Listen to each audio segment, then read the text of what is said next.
Naoto Takayama, a trainee at Japanese National Railways, found that his days were not only filled with train security missions, but also shaped by complicated dynamics with the women on his team. He often felt caught between Oi Sakure's protective nature, Haruka Komi's firm attitude, and the gentle attention of Iwaizumi, which gradually turned the work atmosphere into one filled with emotional tension. Amid various dangerous incidents along the rails, these relationships became the greatest test for Naoto in understanding his feelings, responsibilities, and personal maturity. JNR was the largest railway company in Japan. Its tracks stretched from Wakanai Station in Hokkaido in the north to Nishi-Oyama Station in Kagoshima in the south, covering a total of 25,000 kilometers of steel rails. The company existed through government involvement and was fully operated by the state. Because of this, many people dreamed of working there, especially train enthusiasts like Naoto. One day, while walking to school, he saw a small child looking upset because a balloon was stuck high in a tree. Suddenly, a girl named Oi ran over and used Naoto as support to reach the balloon. She skillfully climbed and landed safely before returning the balloon to the child. The child felt overjoyed and praised her for being amazing. Not long after, a strong gust of wind caused an awkward moment for another girl nearby. Naoto reacted with surprise, and Oi quickly teased him for being easily distracted. She then approached the girl and asked whether she was also part of the JNR OJT student program. The two quickly became friendly and walked together toward school. Upon arriving in class, Naoto met the same girl from earlier that morning. She introduced herself as Haruka. Shortly after, the instructor entered the classroom. The place was part of JNR's internship system known as JNR OJT. For reasons unknown that year, all applicants were assigned to the Railway Security Unit, which required special training. That day marked the first day of their training at the JNR High School. The instructor who entered the class was Captain Hitomi from the Tokyo Riot Police Unit. She had been assigned to train the students for the next month. She reminded them not to expect special treatment just because they were trainees. She also announced that class responsibility would follow the attendance list, beginning with the first student, Sho, who at that moment was still casually eating. Captain Hitomi explained that within the railway company, they would be responsible for passenger safety, meaning people's lives would be in their hands. Even the smallest mistake on the rails could lead to serious consequences, so she expected the trainees to act professionally. She also emphasized the importance of respecting superiors by responding firmly when addressed. The training then began. At one point, Captain Hitomi presented a difficult scenario to Naoto, asking what should be done if a criminal attempted to escape instead of surrendering. Naoto did not understand how to respond to such an extreme situation. From behind him, Oi confidently offered an answer that reflected a very strict and outdated approach to law enforcement. The class reacted with surprise. Captain Hitomi acknowledged the reasoning behind the answer but clarified that such actions were not acceptable under modern regulations. The discussion highlighted the seriousness of their responsibilities and the importance of following proper procedures. From that day forward, Naoto's challenging training began as he worked toward his goal of becoming part of JNR. During a school break, Naoto approached Haruka and praised her for consistently achieving top scores on daily tests. Haruka appeared shy, while Oi looked annoyed by the attention he gave her. Oi jokingly suggested that Haruka should not stay too close to Naoto to avoid picking up his absent-minded habits. Naoto felt irritated by Oi's attitude. Suddenly, Sho asked why the EF-66 was classified as an electric train. Haruka explained that the letter E stood for electric, while F was the sixth letter of the alphabet, indicating a six-axle locomotive. Sho finally understood the explanation. Haruka smiled and offered to help them study anytime. Sho felt delighted to hear that. And Oi also expressed interest in studying together. The four of them became more motivated to complete their month-long training. That day, Naoto and his friends were doing their running drills. Sho ran with incredible enthusiasm, sprinting ahead at full speed, while Haruka struggled to keep up, moving much more slowly due to exhaustion. As Haruka ran, the motion distracted Naoto for a moment and caused him to lose his footing and fall. After finishing the run, they moved on to firearms practice. Captain Hitomi explained that railway security officers were allowed to carry firearms, which meant they were required to complete at least 50 shots per year. Any trainee who could not properly handle a firearm would not be accepted into the program. She then asked the trainees to step forward one by one to take their turn shooting. Naoto appeared extremely nervous when it was his turn. He was even startled by the sound of his own shot. Captain Hitomi advised him to stay calm while shooting and to maintain a steady stance. Sho fired several shots in quick succession. Captain Hitomi suggested that he lower his arms slightly. His stance was already good, but unfortunately, none of his shots hit the target. Not long after, Haruka stumbled because she was startled by the gunfire. Naoto and Sho quickly approached her to check her condition, and fortunately, she was unharmed. Oi then stepped forward to shoot. and every one of her shots hit the target perfectly. The other trainees admired her skill. Captain Hitomi praised Oi's accuracy but reminded her to use both hands when firing. This was how the days of training passed for the trainees at JNR High School. There were only 2 days left before they were scheduled to depart for Nishikokugunji Station for field training, which would also serve as the toughest final test of their training period. That day, Captain Hitomi briefed the trainees and explained that trains of that era still followed steam locomotive standards. If they could not master this system, they would not be able to work on any train, whether electric trains or bullet trains. They were assigned to practice shoveling coal into a C-62 steam locomotive. They would not pass unless the train could reach a speed of 100 kilometers per hour. Naoto prepared himself with his group members, as they were assigned the first turn. Once the train started moving, the 4 of them continuously shoveled coal. In general, a C-62 locomotive required around 100 liters of water and 40 kilograms of coal for every kilometer traveled, so reaching 100 kilometers per hour required a significant amount of coal. The train kept moving while Naoto and his friends worked together to keep the fire going. However, the coal they had shoveled was still not enough, and the train's speed only reached around 80 kilometers per hour. Naoto realized that something was wrong. He told his friends that they needed to improve their combustion efficiency. Hearing this, Haruka also realized that they could not simply pile coal into the furnace. Sho did not fully understand what Naoto meant. Naoto directed Sho to shovel coal exactly where he instructed. It turned out that simply loading coal into the furnace was not enough to improve efficiency. The center of the furnace needed to have less coal, while the edges required more. Because of this, using a regular shovel allowed them to place the coal more precisely along the edges. Naoto and Haruka carefully directed where the coal should be placed as they worked. When the train finally stopped at its destination, Captain Hitomi informed them that Naoto's group had successfully passed the coal shoveling test. They felt incredibly proud, and even more surprising was the fact that their group was the only one that managed to reach the target speed of 100 kilometers per hour. Captain Hitomi then informed the trainees that after completing their training the following day, they would all be allowed to join the JNR OJT student program. Even though they would still be in training, their status would remain part of the railway security unit responsible for customer safety, and they were expected to uphold those principles. The final training session at JNR High School served as an evaluation of their practical abilities. After that, Naoto was assigned to Tokyo.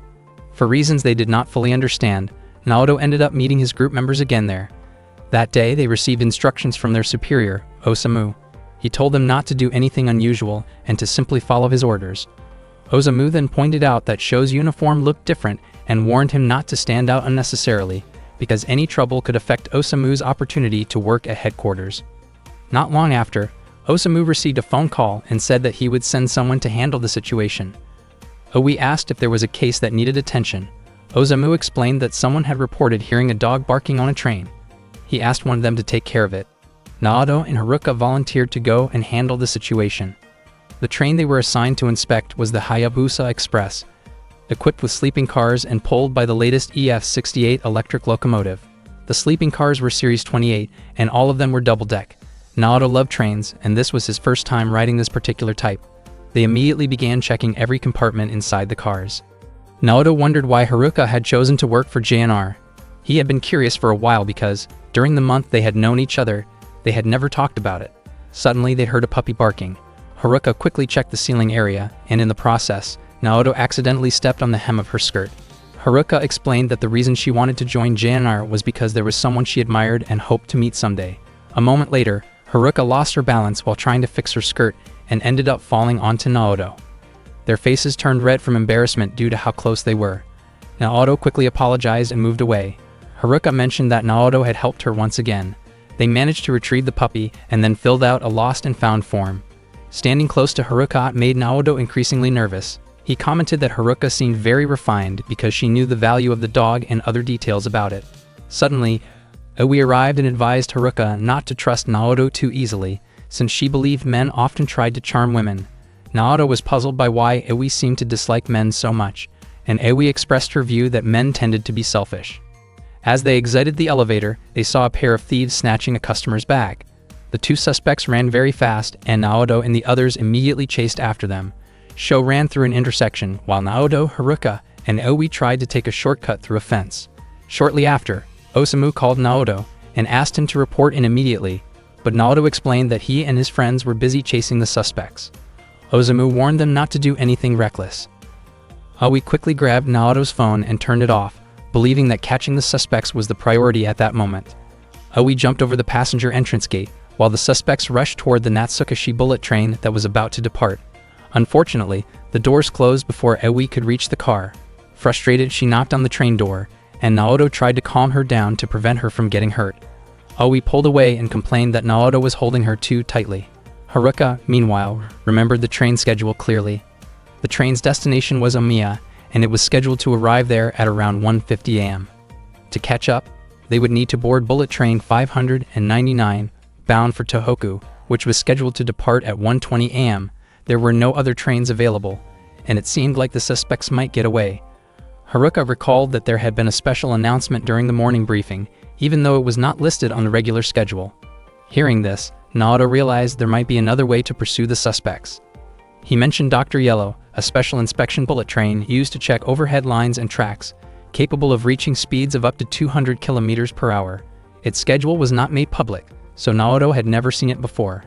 Not long after, they ran into Sho, who admitted that he had gotten lost earlier, allowing the suspects to escape. Without wasting time, they boarded Dr. Yellow. When the Natsukashi train arrived at Omiya Station, the suspects stepped out of the car only to find Naoto and the others already waiting for them. The suspects appeared annoyed, feeling that JNR security personnel were treating them like criminals. Naoto attempted to speak politely and asked them a few questions, explaining that they would be detained if proven guilty. Unexpectedly, one of the suspects pulled out a sharp object and tried to attack them. Fortunately, Sho reacted quickly and blocked the attempt. As the other suspect tried to charge at Sho, Aoi swiftly intervened and knocked him off balance. The suspect attempted to get back up, but Haruka reacted quickly and helped subdue him. Their mission was finally complete. However, instead of receiving praise, Osamu scolded the four of them for acting independently and immediately reported their actions to his superior. Naoto and the others began to worry that they might have to look for new jobs, feeling disappointed by the reprimand since they believed they had acted responsibly. To their surprise, Naoto was later accepted into the on-the-job training program as part of the railway security unit. When he arrived at the room, his friends were already there waiting. It turned out that all of them had been accepted and assigned to the same unit. Naoto and the members of his team were accepted as interns in the Tokyo Central Railway Security Unit, Division 4, the Anti-Riot Division. Their division head was Nana. On their first day there, Nana was pouring tea while Naoto watched her. He was startled when Nana noticed that he had been staring. His friends could hardly believe they had all ended up working together again in the same unit. Haruka admitted that she was very happy to be working with Naoto again, while Aoi actually wished she would not have to see him anymore. Still, she felt relieved that the higher-ups had assigned her to the railway security unit. Nana introduced herself as the head of Division 4 Anti-Riot of the Tokyo Central Railway Security Unit. Her role was to oversee their performance. Division 4 was commonly referred to as K4. Nana did not want to be addressed as chief and preferred to be called simply by her name. One day, officers prepared the NRST locomotive from the depot and coupled it with the train cars. Captain Hitomi informed her subordinates that they had just received a report from Yokohama Station about an explosion. She reminded them that although the assignment would be challenging, they must prioritize passenger safety above all else, and those responsible for the incident must face serious consequences. The train departed via the special southbound Tokaido track. At that moment, Naoto and his friends saluted the unit that was leaving. Seeing the dedication required in the job of railway security made Naoto feel uncertain, even though he had always dreamed of becoming a train driver. Aoi asked Nana whether they would also be deployed, but Nana explained that their assignment was different. Naoto and the others walked around the station area. Naoto felt grateful that they were only assigned to headquarters. Aoi, on the other hand, was dissatisfied because she believed that a security unit should be deployed directly to incident locations. Not long after, an elderly woman approached Aoi and asked for directions to the bullet train platform. Aoi casually pointed in the direction, but Naoto quickly stepped in to assist her more kindly and guided her to the bullet train staff. Aoi was surprised to see how considerate Naoto was when serving passengers. Later that afternoon, Naoto encountered a young boy who was crying after being separated from his mother. He could not calm the child down.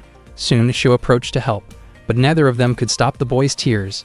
A little while later, Haruka came over. She understood that the child must have been separated from his mother and smiled warmly at him.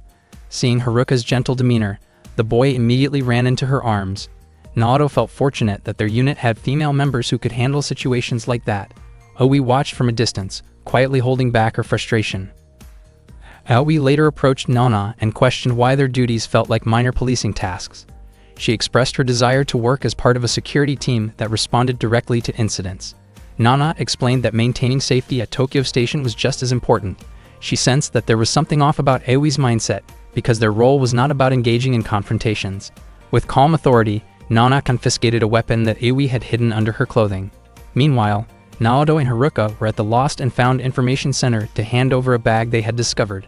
The bag contained clothes and toiletries belonging to a passenger. They also noticed a dog that had not yet been picked up by its owner. The owner had already called and planned to retrieve it that day, which made Haruka feel relieved. That day, Naoto and his friends were assigned to put up several pamphlets on the information boards. Not long after, Nana approached them and invited them to have lunch together. Naoto suggested they take turns going for lunch, but suddenly Aoi pulled Haruka along and insisted on going first. Sho wondered why they left ahead of the others, and Aoi justified it by saying that the rule was clearly ladies first. Sho was actually very hungry at the time, but he could only give in to the girls. At lunch, Nana treated Haruka and Aoi. After they finished eating, a dessert was served. The maid cafe presented a special dessert infused with liquid nitrogen. Nana glanced at Aoi, which made her feel slightly embarrassed. Once Aoi tasted the dessert, she loved it because of its delicious flavor. Nana believed that sweet food was often helpful when someone felt uneasy. Meanwhile, Sho grew irritated because Aoi and Haruka had not returned. Naoto suggested that they finish their tasks before the two girls came back. Suddenly, an explosion occurred near where Naoto and Sho were standing. Fortunately, Sho reacted quickly and shielded Naoto. The people in the station were thrown into panic when they heard the sound of the blast. Naoto and the others quickly went to meet the Katamachi station master to discuss the bomb situation. Based on the latest information, the perpetrator had already planted bombs inside Tokyo Station, and the earlier explosion had only been a demonstration. Naoto found this strange because he thought the target had been Yokohama, but Sho explained that Tokyo Station had actually been the real target from the beginning. Nana then asked the Katamachi station master what kind of ransom the perpetrator was demanding. It turned out that the perpetrator was asking for 11 billion in exchange for information about the bomb's location. Naoto felt that the ransom amount made no sense. Haruka pointed out that Tokyo Station generated around 33 billion in revenue within a single day, so the ransom amount actually seemed reasonable in comparison. The Katamachi station master explained that if the ransom was not delivered by 3:00 p.m., there would be a series of large explosions throughout Tokyo Station. They only had 1 hour left. He had already contacted Captain Hitomi, but even if the bomb squad returned immediately from Yokohama, they still would not make it in time. Naoto suggested evacuating the passengers right away, but that plan was considered too risky because it could cause widespread panic. Since this was Tokyo Station, such panic could disrupt traffic flow across the entire city. Nana asked the Katamachi station master to prepare the ransom money immediately, and he agreed. After he left, Aoi wondered why they had to comply with the perpetrator's demands. Nana explained that as JNR employees, their top priority had to be the safety of the passengers. Naoto wished he could locate the bomb before Captain Hitomi returned. He then suggested that they search for the bomb themselves. Sho agreed, but reminded everyone that they would only search for it, not attempt anything beyond that. Nana planned to inform other staff members to watch for suspicious objects. If they could not find or deal with the bomb by 2:50 p.m., they would hand over the ransom. Naoto and the others headed to the locker area. There were around 3,000 lockers, and searching them would be a major challenge. They began checking each locker using detection equipment. Aoi noticed how energized Naoto seemed and wondered if his security instincts were kicking in. Naoto denied that and said he only wanted everyone, especially the passengers, to be able to ride the train safely. Staff members continued checking every area of Tokyo Station, which made passengers curious about what was happening. Even so, no one had found the bomb yet. Haruka and the others had already checked 368 lockers, and it became clear that this method would not be fast enough as time kept running out. Aoi suggested that the perpetrator might be using the same pattern as before. She believed the bomb was probably hidden somewhere they would not normally suspect. Suddenly, Haruka received a phone call informing her that a dog in the lost and found area had been barking non-stop. Sho became convinced that this was the bomb's location. He trusted the dog's instincts. Naoto agreed with Sho, and the four of them rushed to the lost and found center. Sho noticed how unusually large the dog carrier was, even though the dog itself was small. The dog had been barking for about 30 minutes while staff were speaking with its owner. Aoi pressed her ear against the carrier and heard a ticking sound inside. She concluded that the bomb was inside the carrier. They immediately split up their tasks. Some of them reported the situation to the station leader, while others began guiding passengers away from the area. Naoto wanted to rescue the dog, but Aoi stopped him from moving the carrier because the bomb likely had a trap mechanism, and any careless movement could trigger it. They secured the dog carrier in place, and Aoi carefully cut the bottom part open. Naoto wanted to contact the bomb disposal unit, but Aoi believed it was impossible because they only had 15 minutes left, exactly as the perpetrator had predicted. She suspected that the perpetrator intended to use the explosion as a distraction to escape. Aoi carefully worked on the bottom of the carrier while Naoto reminded her not to act recklessly. Aoi believed that if they did not confront the situation, nothing would change. She felt that if Naoto was afraid, he could step back. But Naoto believed he had to help because if the bomb exploded there, passengers could be seriously harmed. Naoto asked whether Aoi knew how to disarm a bomb. He admitted that his father had once taught him the basics, but this was the first time he had ever tried to apply that knowledge in a real situation. Aoi carefully cut one of the wires on the device. Not long after, Haruka rushed over and asked what the two of them were doing, because Nana had clearly told everyone not to touch the bomb. Unfortunately, it was already too late, as Aoi was fully focused on trying to disarm it. At the same time, Shio was guiding the passengers toward the exit to keep them safe. Aoi asked Naoto to hold the wires steady because she needed to cut the white and yellow wires at the same time. She told him to move closer so he could reach them properly. Naoto looked uneasy because the distance between them was very small, but Aoi urged him to step in closer so they could work more precisely. Meanwhile, the station master of Katamachi was on his way to the ransom drop location. Back at the scene, Aoi and Naoto still had not managed to stop the bomb.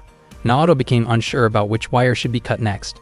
He suggested cutting the pink wire, but then he decided to cut the red one instead. Their attempt still did not work. Naoto told Aoi to cut the pink wire immediately, but she refused because doing so could trigger the explosion right away. Aoi then asked Naoto to hold the bag containing the device and told him to trust her.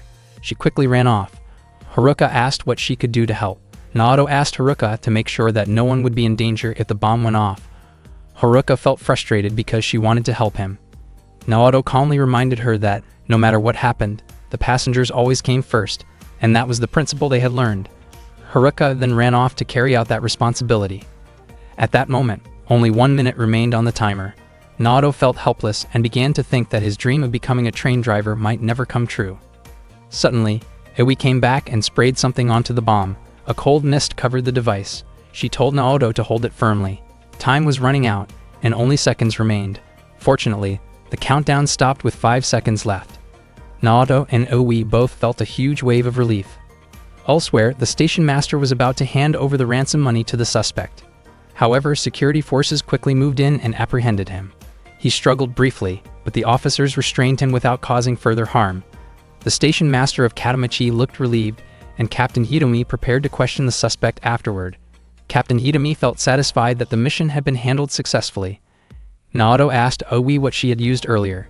It turned out that the spray contained liquid nitrogen, which she used to freeze the circuit board so that the electrical current would stop flowing. Aoi looked exhausted and leaned against Naoto for support. She asked him to forget about what had just happened and apologized because she only needed to rest against him for a moment.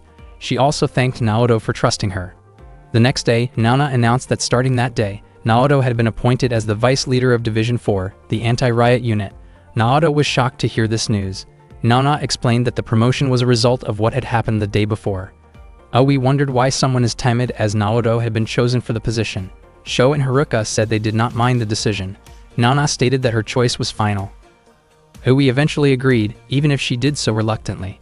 Naoto laughed when he saw Aoi's displeased expression.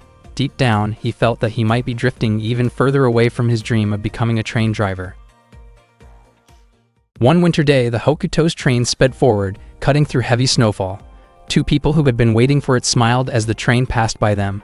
On another day, a girl named Marie sat inside a train car as it stopped at Tabata Station. Not long after, Naoto stepped into the same car, and Marie greeted him right away. Naoto was surprised that Marie recognized him without even seeing his face. She explained that she had already memorized the sound of his footsteps. Naoto asked whether she had started her OJT program that week. Marie explained that she was doing her OJT at a Japanese food company. Naoto wondered why Marie called him senior, even though they were the same age. Marie clarified that he was her senior specifically in the OJT program. Naoto admitted that even though he had only been working for 1 month, it felt like an entire year had passed. Marie commented that working in the security unit seemed quite demanding. Naoto agreed and joked that maybe he should have applied to be a restaurant server like Marie instead. Soon, the Yamanote A train arrived at the station. Marie immediately recognized the Series 231 train just from its sound. Not long after, the Yamanote A train ran side by side with the Keihin Tohoku train they were riding. Marie confidently predicted that the Yamanote A train would arrive first. Naoto was not convinced, since the Keihin Tohoku train was still slightly ahead at that moment.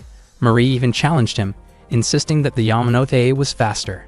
Sure enough, the Yamanote A train reached Tokyo Station first. Naoto was puzzled about how that happened.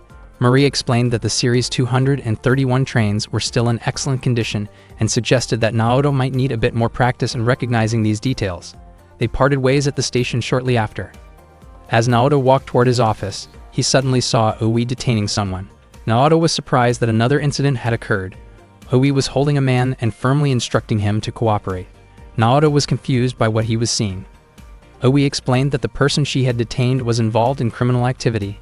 Naoto asked what the person had done, especially since he had already lost consciousness. Oi did not understand why Naoto showed sympathy towards someone who had broken the law. Suddenly, a foreign visitor approached Naoto and spoke to him in English. Naoto was startled and became very nervous. The visitor asked about the bullet train.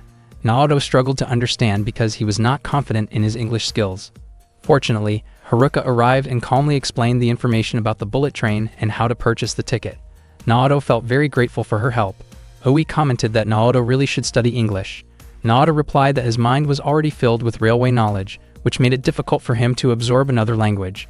Later at the office, Oi was unexpectedly told to write a formal apology letter. She was confused about why she had to write it after successfully securing a suspect.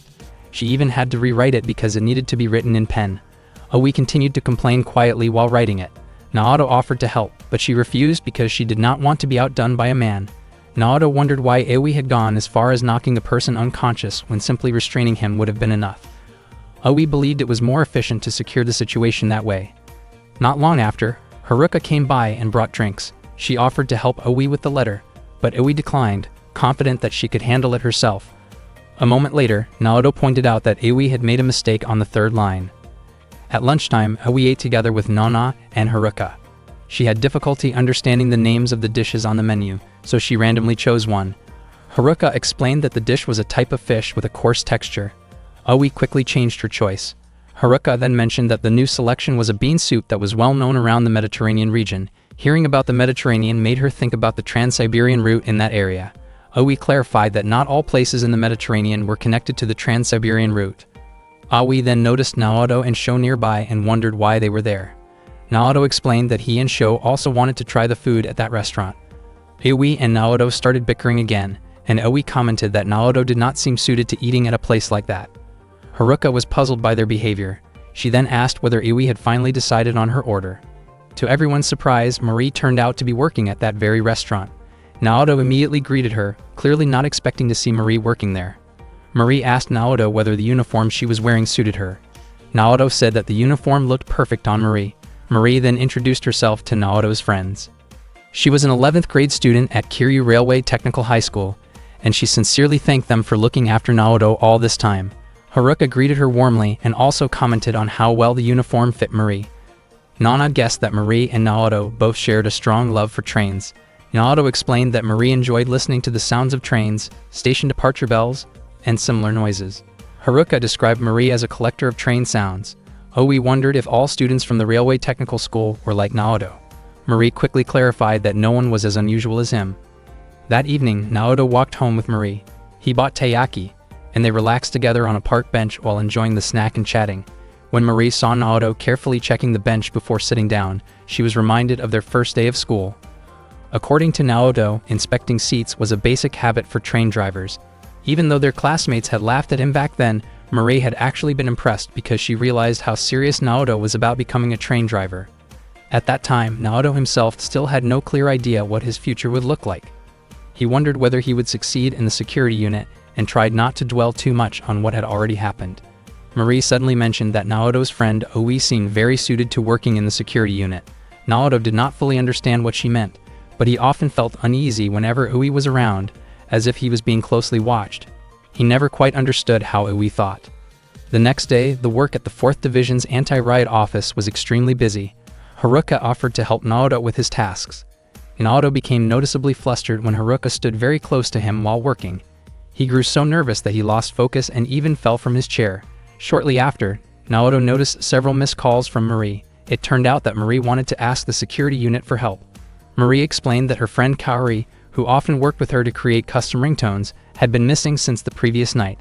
The last thing Marie knew was that Kaori planned to record sounds at a certain station. Marie had tried calling Kaori's phone many times but received no response. She did not know which station Kaori had gone to. Normally, Kaori would leave a message with someone after finishing her recordings, but this time she had not. Naoto reassured Marie that she should not worry because he and the others would do their best to find Kaori. The team felt optimistic about locating her. They immediately began checking the incident reports from the previous day. If Kaori had been involved in any incident in Tokyo, her name would likely appear in those files. They continued going through report after report in search of clues. Meanwhile, Captain Itomi deployed the anti-riot unit to carry out their duties. Naoto remarked that the unit seemed as intense and disciplined as ever. Not long after, Nana arrived and asked whether they had found anything. Oe replied that they still had no leads. Nana wondered if they should request help from another division. Naoto suggested that he and the team try a little longer before escalating the search, and Nana agreed before leaving the room. Naoto stepped outside shortly afterward, where Marie approached him and apologized for causing trouble. Naoto told her not to worry because helping people in difficult situations was part of the security unit's responsibility. Marie commented on how impressive the anti-riot officers looked as they prepared to leave for their assignment. Naoto explained that their duties were indeed different from others and that his own work sometimes involved similar responsibilities. A moment later, Naoto was called by Nano. Around the same time, Marie's phone ringtone went off. Nano recognized the sound immediately. It turned out that Kaori's phone had been found and turned in to the Lost and Found Center. Some children and their parent had discovered it and brought it there, but they did not remember exactly where they had found it. Haruka and the others examined Kaori's phone. They checked the photos and call history but found no useful clues. Marie then asked them to listen to the voice recordings. When they played the most recent one, they'd heard a man's voice in the background, which suggested that Kaori might have been in danger. Naoto realized that this could be a serious case. Marie grew increasingly worried about Kaori's condition. There were no additional recordings that could provide more hints. Marie then listened carefully to the recording using her earphones. She focused intently on the train sounds captured in the background of the audio file. After concentrating on the details of those sounds, Marie finally noticed something important hidden within the recording. Marie then led them to Yumi-Shibora Station on the Tsurumi Line, the only station that faces directly toward the Kiin Canal. Haruka wondered why Marie had chosen that location.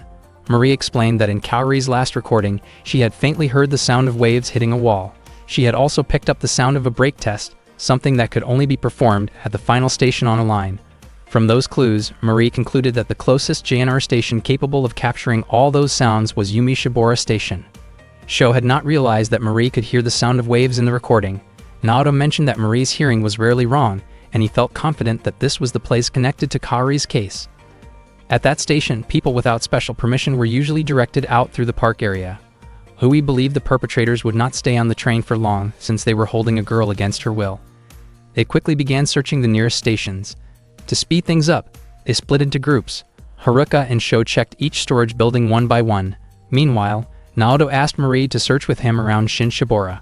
Up to that point, they still had not found any trace of Kaori. Then, when Marie and Naoto opened one of the warehouses, they were shocked to find Kaori inside, tied up and unable to move.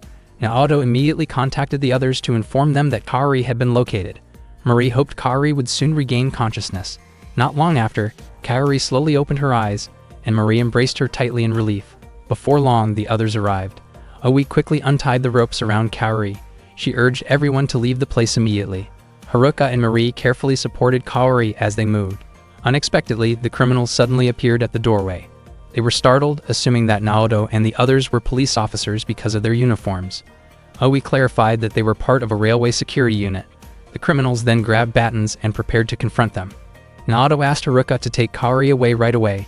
Marie was deeply worried about Naoto, but he said there was something he needed to handle as the deputy leader of the 4th Anti-Riot Division. Sho, Oe, and Naoto readied themselves with batons as they stood their ground and faced the attackers. That night, Nana informed Captain Hitomi that the group captured by Naoto and the others had been involved in illegal underground drug distribution, and Kaori had accidentally discovered their activity. Fortunately, Kaori did not suffer any serious injuries. Captain Hitomi praised Naoto and the team for their work. She asked Nana whether she had enjoyed watching the situation unfold. Nana admitted that she was curious to see how her subordinates, especially Naoto, would grow from experiences like this. The next day, Naoto met Marie in a train car. They talked about Kaori's condition. At that time, Kaori was still in the hospital, but she was already recovering well. Marie expressed her deep gratitude to Naoto and the others because their efforts had saved Kaori. When they arrived at Tokyo Station, they stepped off the train together. Marie admitted that she was surprised by how much Naoto had changed. She mentioned that he looked much cooler now. Naoto's face turned red at the compliment. Marie smiled and gave Naoto a respectful salute. Naoto returned the salute, and they shared a light laugh before heading off to their respective workplaces. Marie smiled as she watched Naoto walk away.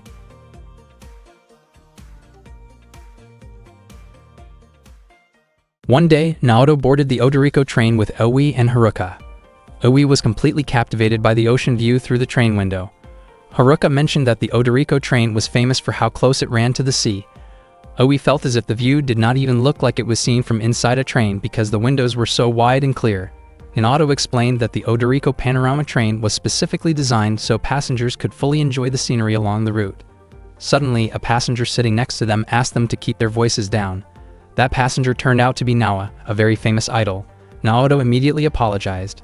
Nawa's manager also apologized and explained that Nawa could only get some sleep while traveling because her schedule was extremely packed. Nawa told her manager there was no need to apologize since no one had asked for any help from them. Earlier, Nana and Osamu had assigned Naoto and his friends to escort an idol. Their client was Nawa, a popular idol who was currently serving as a model for JNR. Nana had shown them a photo of Nawa, but none of them recognized her. Osamu was surprised that they did not recognize someone who was being widely admired across Japan. Oi admitted that she rarely watched television, while Haruka said she only watched the news. Nana explained that Nawa had recently appeared in many commercials and TV dramas. Even though Nawa's schedule was incredibly busy, she still agreed to attend a JNR event in Izu. Nana believed that Nawa's presence would greatly boost JNR's popularity, and Osamu wanted to make sure nothing went wrong during her trip. Meanwhile, Nawa asked her manager why they had to take the train again. Her manager reminded her that she was currently working for JNR. Naoto commented that riding a train felt exciting, almost like going on an adventure.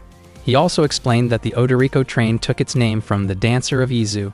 Naoto wondered if Nawa had ever heard about the story from Izu. Her manager mentioned that it was actually the third movie Nawa had starred in. Naoto praised her and said he was sure the Odoriko train must have looked amazing in that film. Haruka pointed out that the train itself was not shown in the movie, which made Naoto protest dramatically about how a film titled The Dancer of Izu could leave out the Odoriko train. Haruka and the others simply laughed at Naoto's over-the-top reaction. Before long, the Odoriko train arrived at Edo Station, which was located near the JNR building. As soon as she stepped off the train, Nawa stretched her body. Naoto prepared to collect a station stamp for his book.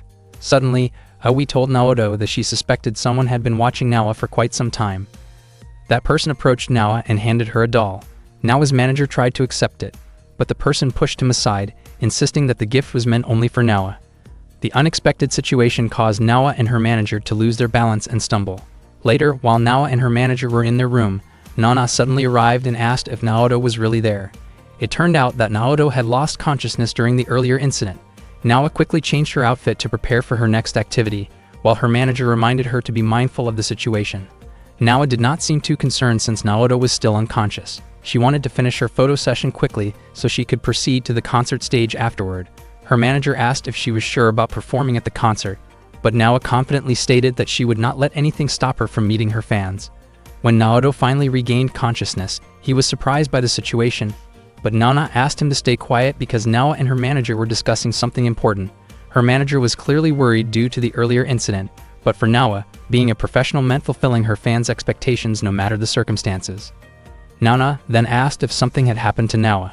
Her manager handed over a letter that had been found in Nawa's bag. Nawa assumed it was probably just a prank from an over-enthusiastic fan. Even if it was not, she insisted she would still go on stage and sing. Her manager excused himself to prepare for the photo session for a CD cover. Before leaving, Nawa left something for Naoto as a token of appreciation. It turned out to be the Edo Station stamp that she had already placed in Naoto's stamp book. Meanwhile, Nana instructed her team to scan and secure the concert area. They were told to check carefully for anything suspicious and remove anything that could pose a risk. Not long after, Nawa asked what Naoto and the others were doing there. seeing her dressed for the beach photo session. Naoto wondered if she planned to perform dressed like that. Nao explained that the concert would take place after the photo session, so she would keep wearing her beach outfit as a fun bonus for her fans. Since the concert was being held at the beach, her attire was considered appropriate. Nana agreed and instructed her team to dress accordingly for the setting. After that, Naoto and the others changed into their swimsuits. Aoi asked Nana whether she and Haruka felt nervous. Nana suggested that they should simply be confident and even complimented Oi's nice figure. Aoi felt shy because her swimsuit felt a bit too revealing. Nana commented that Aoi still looked cute in it. Aoi noticed that Haruka seemed very comfortable. Haruka acted casually, saying that the outfit did not feel much different from what she usually wore to sleep. Aoi was surprised to learn that Haruka often slept in very light clothing. Nana then helped choose a swimsuit for Haruka, and Haruka felt that it looked slightly too open for her taste. Nana encouraged them to take advantage of the moment and stand out so people would notice them. Nana playfully adjusted Haruka's outfit, and the commotion was loud enough to be heard by Naoto outside.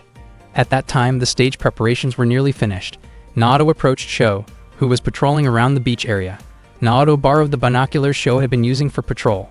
Suddenly, they heard Oi's voice and turned toward her direction. Naoto instinctively looked through the binoculars and noticed how striking Aoi appeared in her swimsuit, which surprised him. Not long after, Haruka walked over as well. Haruka's appearance stood out even more, and Naoto found himself staring in amazement. Aoi wondered why Naoto was looking at her that way, and Haruka asked whether something seemed strange about how she looked. Sho commented that their appearance was very eye-catching.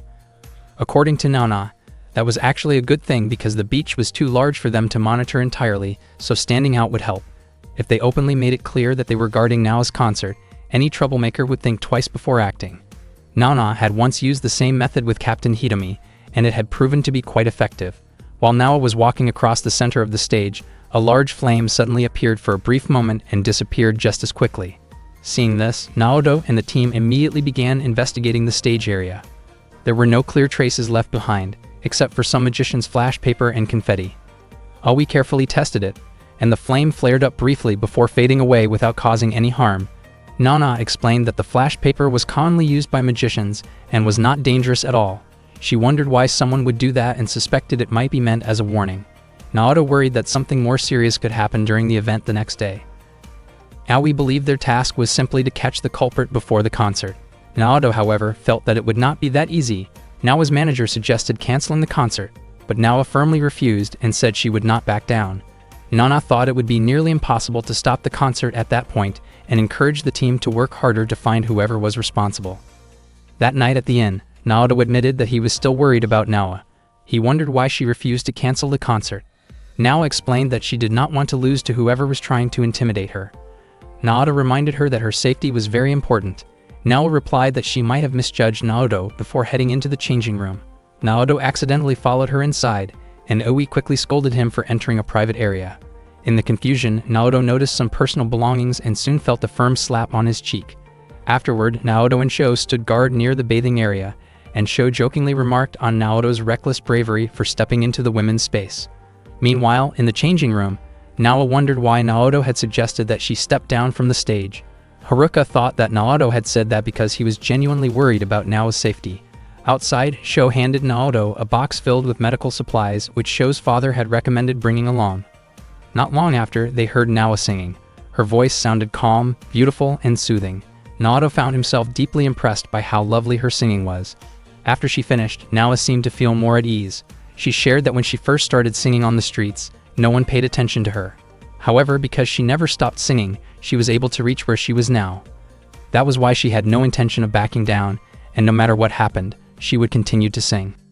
The next day, the concert finally arrived. A huge crowd filled the venue, with fans gathering from all over. As soon as Nao stepped onto the stage, the audience erupted with cheers, calling out to their idol. She performed with confidence, singing songs to entertain her fans. The crowd jumped and moved along to the music she delivered. Their loud cheers made Nao feel relieved, knowing that her performance truly brought them joy. Naoto and his team also enjoyed the show. After finishing another song, Nao greeted the audience and gave them a warm, sweet smile. Not long after, Nana, Nano, and a mascot came onto the stage and greeted her. It turned out that for that day, Nao had been appointed as the temporary captain of the JNR security unit, which was why she was wearing the security uniform. She had only just realized this and looked visibly embarrassed.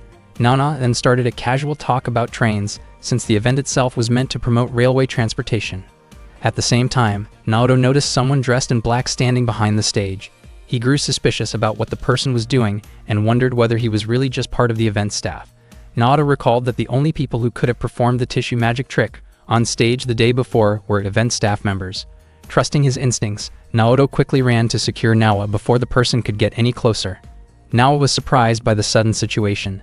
Nana calmly informed the audience that a suspicious individual had appeared and reassured them not to panic, explaining that the JNR security unit would protect Nawa. Iwi and Sho hurried over to assist Naoto in handling the situation. Nana intentionally kept her tone relaxed, so the crowd would stay calm. Nawa smoothly turned the incident into part of the staged security performance. As the temporary head of the JNR security unit, she acted as though she was directing her team to protect her from the intruder.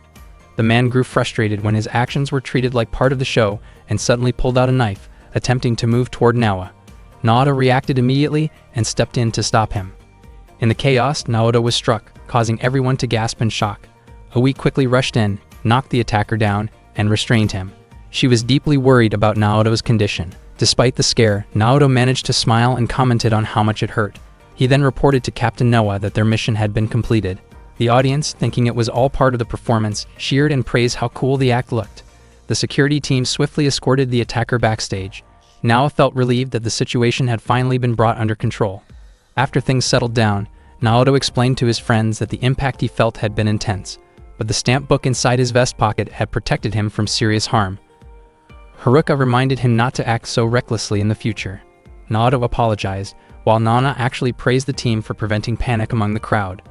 Owi wondered why Naoto had not thought of another approach. He admitted that he had acted on instinct without thinking it through. Naoto expressed his gratitude because the stamp book given by Nawa had ended up protecting him. Hearing that made Nawa's face turn red. Later that afternoon, Nawa boarded the Odoriko train again. Her manager brought her dinner, and she thanked him politely. Throughout the evening, Nawa kept thinking about what Naoto had done for her that day. She realized that Naoto always worked hard for others, and she began to feel drawn to him. Hearing this, her manager asked who she was talking about.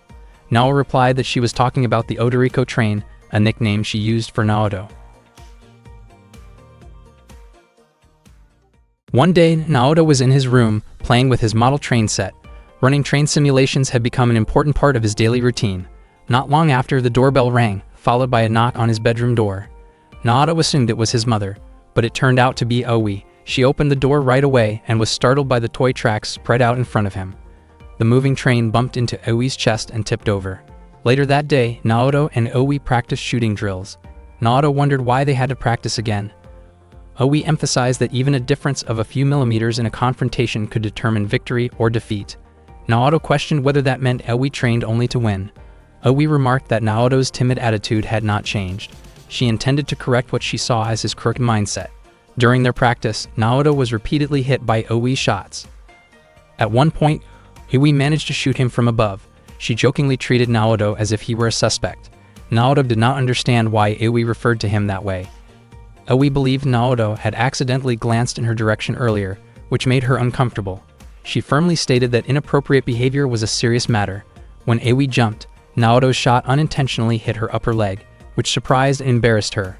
Owi then fired several shots that struck Naoto across his body and head during the drill. In the locker room, Owi met Nana. Nana mentioned that Naoto had accompanied Owi during the morning practice. Owi replied that regular training was part of their duty as members of the security unit. Nana showed Owi the undergarments she was wearing and mentioned that she and Captain Hitomi had found a nice store and bought them there. Nana invited Owi to join them next time. Owi wondered why she had to train with Naoto, but Nana suggested that it was actually a good thing for her. At the office, Haruka noticed the marks on Naoto's face and asked what had happened. Naoto downplayed it, saying it was nothing serious. Haruka gently placed a bandage on his injury and carefully smoothed it into place before leaving to prepare some tea. Naoto was surprised to find Owi standing right next to him, peeking at his phone. Owi asked why he had been communicating with Marie. Naoto explained that his school would be holding a field trip the next day to welcome new students, and Marie had asked for his opinion. Owi thanked Naoto for accompanying her during the morning training session. Naoto and the others later discussed the Ashio Line, a railway route stretching from Kiryu in Gunma to the historic mining town of Ashio in Tochigi. For the future of JNR employees, there was a special passenger service from Mato to Ashio Hanzen, Normally, the route was used for freight. They also talked about the Ki-52, a symbol of JNR during Japan's rapid economic growth, known for its powerful dual engines that could handle mountains and hills with ease. Not long after, Nana arrived with new information. She reported that the suspect who had planned a bomb at Tokyo Station was believed to have an accomplice. Oe immediately showed enthusiasm and expressed her willingness to handle the suspect, confident in her ability to catch him. Nana explained that Captain Hitomi's division would take charge of the investigation. Naoto smiled when he heard this, but Oe appeared annoyed and stepped on his foot. Nana reminded them to carry out their duties as usual and to remain alert. That afternoon, Naoto asked Sho and Haruka to head out first because he needed to wait for Oe, who was still meeting with Nana. Naoto felt puzzled by Oe's unusually sharp attitude since the morning. Sho left right away. Before leaving, Haruka reminded Naoto that as the vice leader of the 4th Anti-Riot Division, it was his responsibility to pay attention to everyone. Soon after, Oe arrived to meet Naoto. He wondered why she had taken so long and suspected that Nana might have scolded her about the morning incident. Oe looked clearly frustrated because she had not been assigned to the investigation. She felt that as a female officer in the security unit, she was just as capable as any man, and she had always wanted to prove that. In her frustration, Oe swung her leg in a sudden kick. Unfortunately, the motion nearly hit a man who happened to be walking past. Both Oe and Naoto were startled, and Naoto quickly apologized to the man. The man left without saying much, but Oe seemed suspicious of him. She asked Naoto to follow the man discreetly. The man walked while occasionally glancing back. Naoto was confused about what Oe was doing. Oe explained that the man was likely the accomplice of the bombing suspect. She believed he matched the photo Nana had shown earlier that morning. Naoto could hardly believe it, but Oe was completely convinced that the man was indeed connected to the case. She believed he had been observing the security unit's office at that moment. At the same time, Sho and Haruka noticed Naoto and Oe rushing into a train car that was about to depart. The train soon began moving and would pass through the Takasaki line shortly. A man suspected to be connected to the bombing case was on that train, while Naoto and Oe kept watch from the adjacent car. When the man walked closer, they quickly stepped into the restroom to avoid being seen. Naoto suggested they turn back because the situation felt increasingly dangerous, but Oe believed that if they could catch the suspect, everything would turn out fine. Naoto disagreed and wanted to contact Nana, but Oe was determined to continue no matter what. The cramped space forced them to stand very close together. Naoto accidentally noticed that Oe's skirt had shifted slightly. Oe casually explained that she had removed her shorts earlier because they had gotten dirty during shooting practice that morning. A moment later, Naoto's phone vibrated. It was a message from Marie confirming their meeting time for the next day. Once they felt it was safe, Oe stepped out of the restroom and reminded Naoto not to let hesitation slow her down. Naoto then called Nana and informed her that he and Oe were heading toward Maebashi via the Ryomo line. He also mentioned that Oe had spotted a man who resembled the person in the photo. Naoto expressed his trust in Oe's judgment. Nana allowed them to follow the suspect, but said that any attempt to detain him would be handled by Captain Hitomi's division, which she would dispatch to their location. After the call, Oe asked what Nana had said. Naoto explained that they were permitted to follow the man. Oe waited for the right moment to make a move, but Naoto reminded her that their assignment was only to observe and wait for backup. Oe took out her firearm and stated that the two of them were capable enough to handle the situation. Naoto was surprised by her determination. Naoto contacted Nana again to confirm whether it was truly acceptable for Oe to carry a firearm.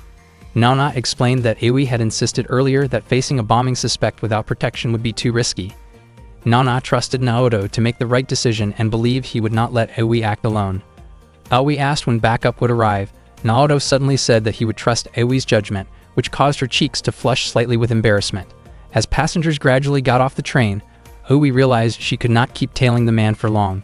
Meanwhile, Naoto felt a quiet sadness as he glanced at the Kiha-40 train, wishing he could enjoy the moment under different circumstances. The train passed through mountainous terrain, and Oe was surprised that rail lines extended so deep into the mountains. Naoto explained that railway tracks in Japan connected even the most remote areas. When the train braked suddenly, Oe lost her balance, but Naoto caught her just in time. She quickly tried to steady herself, but stumbled again, and Naoto caught her once more. The suspect realized he was being followed. He hurried out of the car and ran. Oe chased after him with all her strength. The man jumped down onto the tracks, and Naoto tried to intercept him from the opposite direction. The suspect managed to shove Naoto aside and avoid Oe's pursuit. Oe prepared to use her firearm, but Naoto stopped her. She handed the pistol to Naoto. saying she no longer needed it, and continued running. Naoto called Naona to report that they had been discovered and that the suspect was fleeing. He tried contacting Aoi, but there was no signal. He suspected that she had chased the man deep into the mountain area. Meanwhile, Aoi reached an old building and wondered why Naoto had not caught up with her. She entered and found herself near another railway line, realizing once again how the tracks connected everywhere. She thought that if she waited there, Naoto would eventually find her. Not long after, Naoto arrived riding a rail car and called out to her.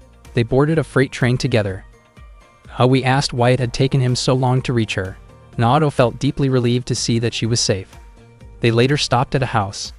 Naoto explained that local security personnel would continue the search, and that they would return to Tokyo the next morning. Aoi objected because she still wanted to catch the suspect herself. Naoto reminded her that it was not their assignment to make the arrest and reassured her that the regional security team would handle it. Seeing that Aoi's clothes were soaked, Naoto offered her his uniform to help her warm up. At first she refused, but after she began sneezing from the cold, she finally accepted it. Aoi quickly put on Naoto's clothes. She said the outfit felt oversized on her, but Naoto casually pointed out that it only looked that way because her figure was slim. He wondered why she had acted so recklessly earlier. Aoi brushed it off and said she had simply been trying to take things more seriously. She also mentioned that her father was a police officer. Naoto then realized that this was the reason she handled firearms so calmly. Her father had always hoped she would follow in his footsteps, so he had trained her in self-defense, marksmanship, and other practical skills from a young age. Aoi removed her skirt and apologized for causing trouble, and for making Naoto miss the field trip. Naoto was surprised to hear her speak so sincerely.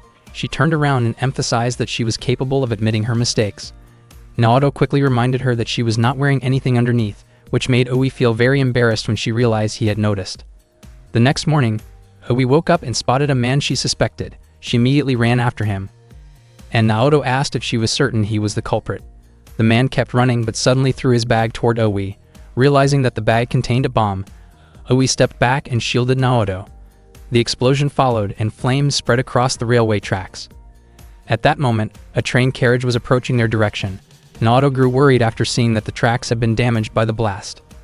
Aoi had injured her arm but ignored the pain because she wanted to chase the suspect. Naoto stopped her and insisted that their priority had to be safety rather than pursuing the culprit. He came up with an idea to cut the earthquake detection cable. If the cable were severed, the alarm system would activate, alerting the train operator that there was danger ahead. This, he hoped, would stop the approaching train in time. Soon, the sound of the train grew louder, and they knew they had to act quickly. Aoi said she would shoot the cable. Naoto hesitated at first, but Aoi asked him to trust her. He handed her the pistol, and she searched for a stable position to take the shot. Because her hands were shaking, she asked Naoto to crouch in front of her so she could steady herself by leaning on him. With his support, Aoi successfully shot the cable. The alarm rang out, and the train came to a stop right in front of them. Both of them felt immense relief, hardly believing that the train had actually stopped in time. Aoi looked exhausted and asked Naoto to remain where he was for a moment longer. After returning to the office, Naoto and Aoi apologized for the chaos that had occurred. Naona informed them that the regional security unit had already apprehended the suspect. She explained that while their actions were not exactly something to be praised, their quick thinking had helped prevent what could have been a major accident. Naona still acknowledged their hard work. Naoto reached out to steady Aoi, but she reacted by pushing him away with her foot. Naona reminded them that they were not police officers but railway security staff, employees of JNR whose main responsibility was to prioritize passenger safety. Naona was confident that Aoi now understood why she had chosen Naoto as her partner. Aoi commented that she wanted to train Naoto so he would not seem timid. Haruka disagreed and said that Naoto was not timid at all, but simply too kind. Aoi argued that his gentleness made him appear timid because he was often spoiled by the girls around him, and she pointed out that Haruka tended to pamper him too much. Haruka responded by saying that Aoi was the one who was overly strict. Naoto felt overwhelmed listening to their argument. That day, Naoto was in his room playing with his miniature train set together with Marie. He had come to realize that getting involved with Aoi had been risky, and he felt relieved that their actions had been forgiven, although they were placed under house arrest as a condition. Naoto had no idea what would happen next. According to Marie, thanks to Naoto and Aoi, the Kiha 52 train had avoided an accident. Marie also expressed regret that Naoto had missed their school field trip. Naoto was startled when Marie suddenly moved closer to him, nearly causing his miniature train to fall.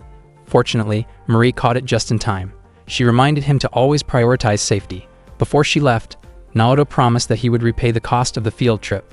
However, for Marie, what mattered most was that Naoto was safe, and she told him there was no need to pay her back. Not long after, Naoto found a letter in his mailbox. Meanwhile, Haruka was exercising at the gym. After finishing her workout and cleaning herself up, she reflected on how it seemed unlikely that she could be with Naoto. Even so, she promised herself that she would try and fight harder than before.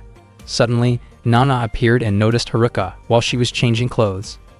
Haruka apologized, remembering that she was supposed to be under house arrest, yet she had gone to the gym anyway.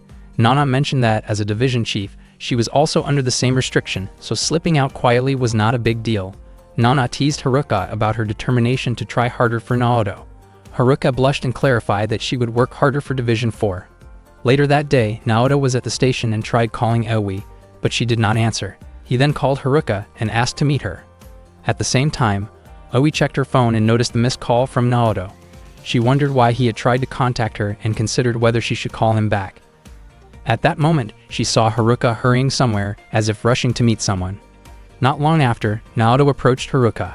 She quietly suggested that they find another place to talk since they were still under house arrest. After finding a quiet and relatively safe spot, Haruka asked what Naoto wanted to discuss. Naoto showed her the letter he had received in his mailbox. At first, he had thought it was just a prank, but now he was not so sure. Haruka suggested that the person responsible for the incident on the Ashio line might have an accomplice. Naoto found that hard to believe. Suddenly, the JNR mascot named Subatetsu approached Naoto and invited him to try the 25,000 kilometers challenge. Naoto then led Haruka toward a more secluded place. He ran while holding Haruka's hand tightly, which reminded her of how her grandfather used to hold her hand when she was younger. After running for a while, Naoto let go because he was out of breath. He mentioned that the place they had stopped at seemed safe enough. Naoto reasoned that if the accomplice from the Ashio line incident was targeting him, then Aoi might also be involved somehow. Haruka then tried to contact Aoi. Aoi answered Haruka's call, but a strong gust of wind startled her and caused her phone to slip from her hand and fall. This made Haruka assume that Aoi might be in trouble. Haruka urged Naoto to go with her. She asked him not to draw attention to himself since he might be a target.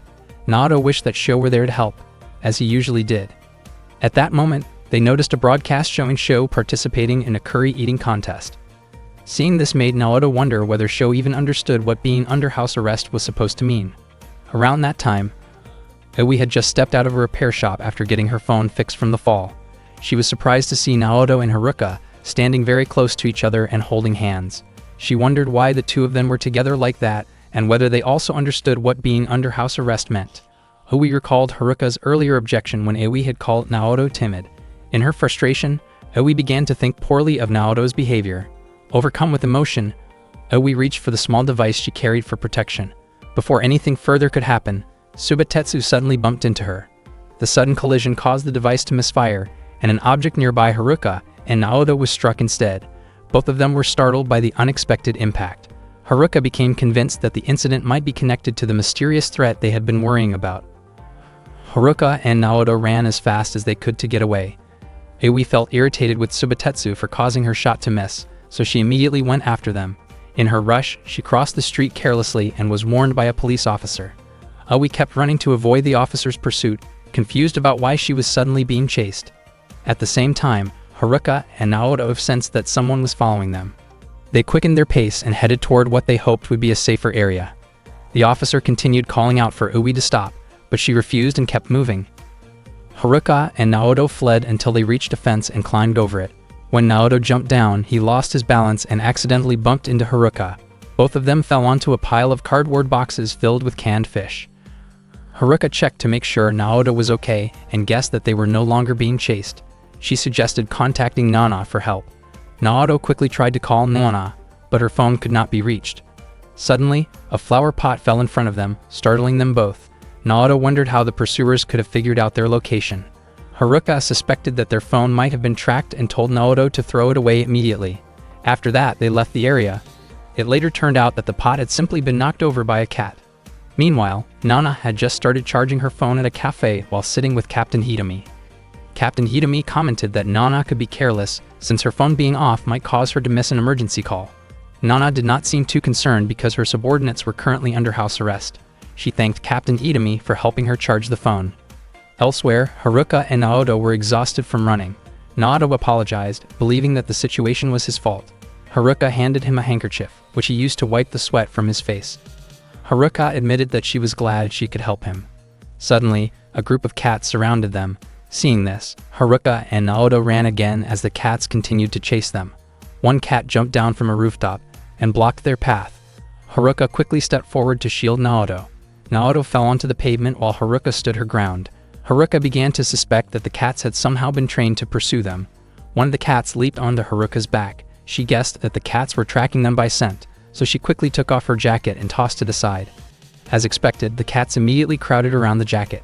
Naoto could hardly believe what he was seeing. At the same time, Oi felt relieved after escaping from the police earlier. She climbed down from a fence and noticed a cat along with several scattered cans of fish.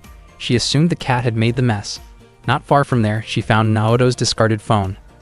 Haruka and Naoto kept running until they reached a building. Meanwhile, Oi discovered Haruka's discarded clothing near the cluster of cats. At the same time, Haruka and Naoto were still hurrying along when Haruka's skirt snagged again and tore further. Naoto grew flustered, worried that Haruka would have difficulty moving around in that condition. Haruka did not seem too concerned. A cat suddenly approached her leg, prompting Naoto to urge her to keep moving. Before long, they arrived at the Transportation Museum, which was closed at the time.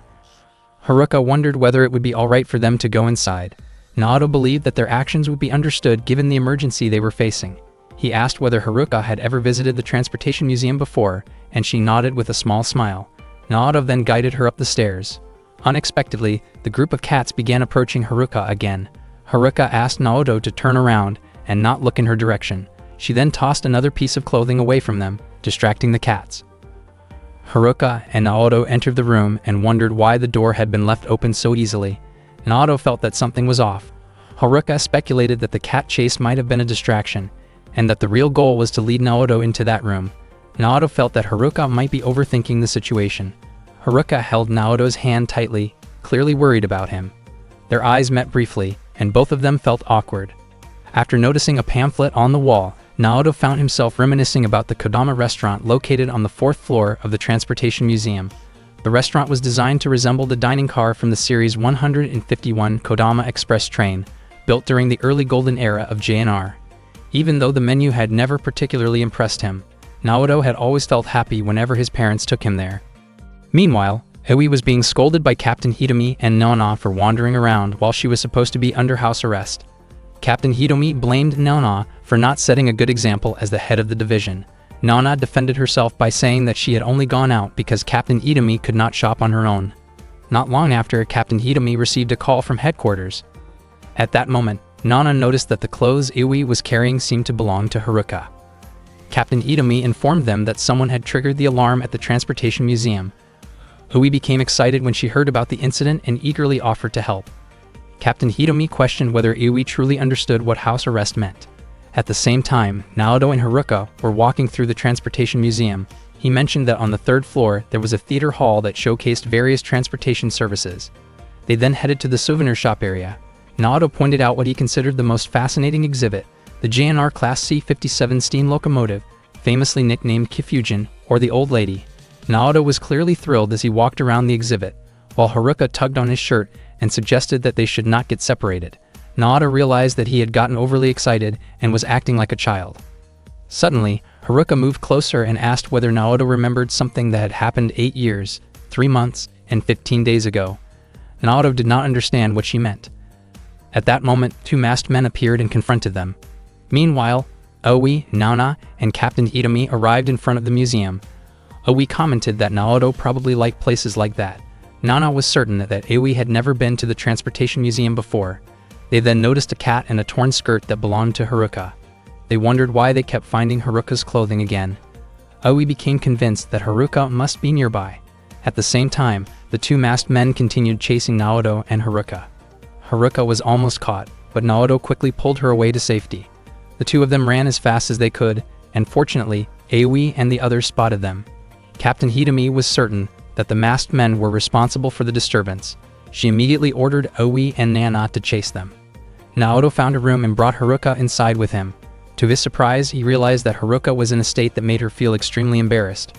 Haruka asked Naoto not to look at her. Naoto guided Haruka into the room and prepared to face the criminals outside. Haruka tried to get out of the room, but the door had been locked.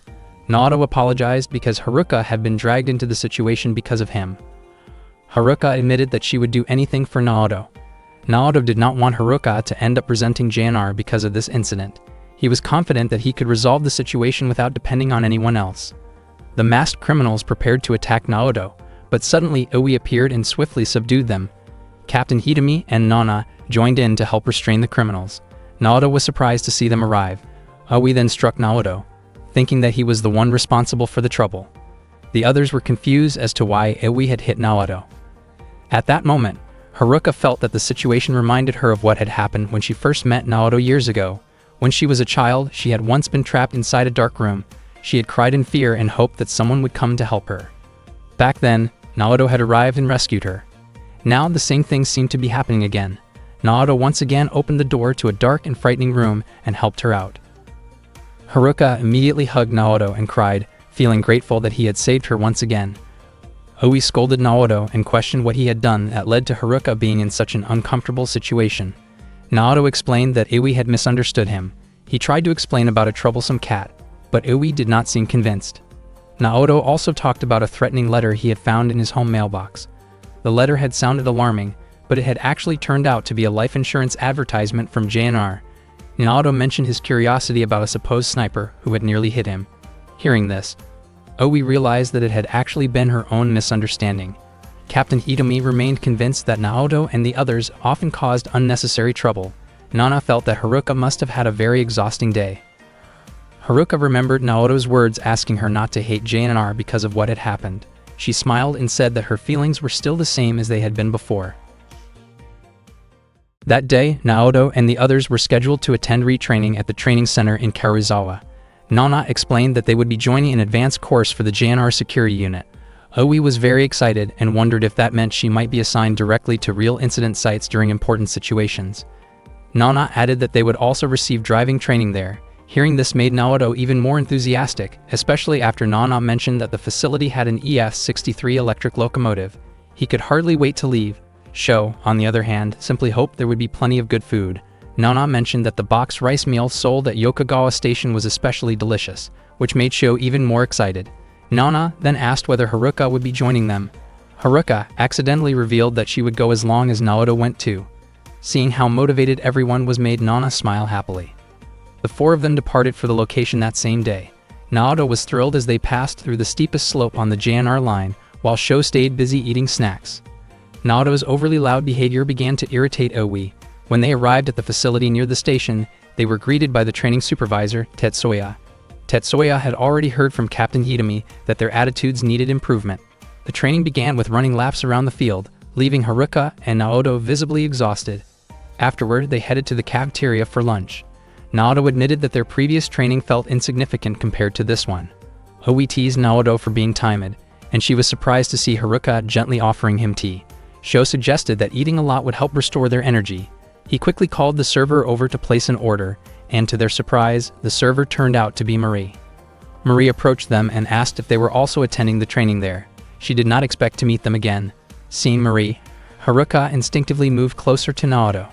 Oi joked that Naoto was lucky to be surrounded by so many beautiful girls. Naoto wondered aloud whether that included Oi as well. Oi then spilled her drink toward him. Although she claimed it was an accident, Naoto was convinced it was intentional.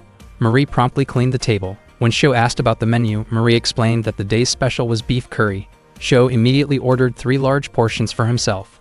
Oi, Haruka, and Naoto also ordered the same dish. Soon after, Marie served the food, and Sho began eating with great enthusiasm. Oi noticed that only Naoto's plate came with red pickles.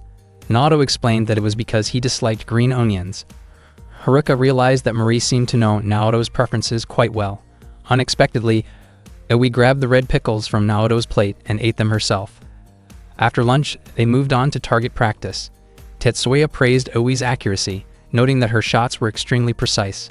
Oi commented that she felt more effective using that pistol compared to a revolver. Tetsuya appreciated her confidence. Meanwhile, Naoto's shots repeatedly missed the target.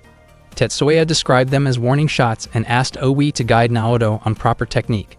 Naoto apologized to Oi, She felt that his lack of skill would slow her down since they were expected to become partners in the train security unit. In her view, participating in this advanced training meant they were almost guaranteed positions in the unit, and they might even be assigned to the same division. Aoi then carefully held Naoto's hands and guided his aim toward the correct position. Once training was finished, they headed to the bath area. Since there was only one bath, they needed to decide who would go first. Naoto suggested that the boys use it first until 8 o'clock, followed by the girls. However, Shu preferred to eat before bathing, as he was already hungry again and quickly went off to find more food. Aoi was surprised, considering how much Sho had eaten since morning, yet he was still hungry.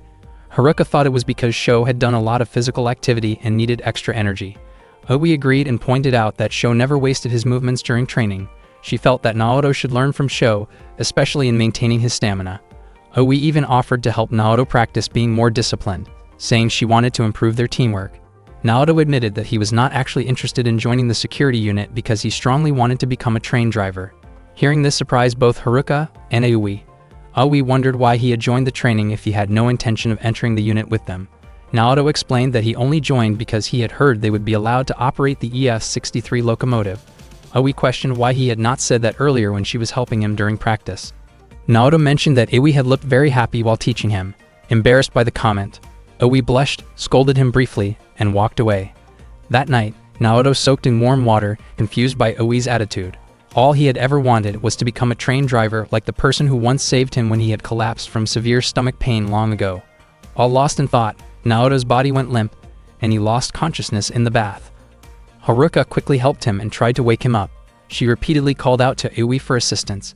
When Naoto finally opened his eyes, he saw Haruka and momentarily mistook her for Aoi. Aoi arrived shortly after and was surprised to find Naoto there. Haruka explained that Naoto had nearly drowned in the bath. Aoi struggled to process what had happened and was about to call for help when Naoto suddenly called her name. Haruka sensed that Naoto might still be disoriented, as he seemed to think she was Aoi. Naoto asked Aoi to listen to him. He explained that his dream of becoming a train driver came from being inspired by someone from his childhood. He shared that he had once fainted at a remote mountain station and was rescued by a train driver passing through. If that driver had not noticed his condition, he might not have survived. Since then, Naoto had wanted to become a driver who always put human lives above everything else. Haruka felt certain that Aoi would understand his feelings. The next day, Naoto apologized to Haruka for the embarrassing situation. Haruka claimed she had not seen anything. Naoto asked whether he had said anything strange while unconscious, and Haruka brushed it off. The Osui Pass, stretching between Yokokawa and Karuizawa, was known as the most dangerous route among all JNR railway lines. When it was first built, the track used a rack and pinion system based on the AT system. A gear rail ran between the tracks, connecting with the locomotive's gear mechanism, though this system only existed on the old line. The gradient reached 66.77 per mil, meaning the elevation rose 66 meters for every kilometer. Even for trains, this was considered an extraordinary incline. For that day's special training, they would operate a helper locomotive. Naoto was thrilled to hear this. They were assigned to operate the ED-421. The Hakusen Express consisted of 3 electric locomotives followed by 8 passenger cars and an additional carriage. Tetsuya reminded them not to lose focus. He asked them to decide who would be stationed in the rear carriage. Aoi immediately volunteered for the position. However, Naoto warned that the rear position was the most difficult, as it required synchronizing timing and whistle signals before movement began. Aoi believed she only needed to adjust her position accordingly. Naoto found her attitude puzzling. Once inside the control room, Naoto prepared to demonstrate his skills. The train began moving, and Naoto looked genuinely happy. Before long, they approached a steep section, and he sounded the whistle. He was confused when he heard an irregular response and wondered if Aoi would be alright. The train sped through a tunnel. Naoto prepared to apply dynamic braking when a sudden jolt occurred. Soon after, someone contacted Naoto to ask about braking procedures. Naoto asked Shu to read the operating manual. Not long after, Haruka contacted him and reported that Aoi kept pushing from the rear. Naoto sent a signal to Aoi and she responded. Naoto began to suspect that Aoi might not be taking the situation seriously. He signaled for her to apply the brakes. It seemed Aoi misunderstood the signal. If it continued like that, the train's speed would keep increasing. If Naoto increased braking force from his end, the couplings between the carriages could detach and cause the train to derail. Haruka and Sho informed Naoto that the train's speed was rising rapidly. Naoto had to find a way to solve the problem, because failure to do so could have serious consequences. He did not know what to do, but he believed that taking action was better than giving up.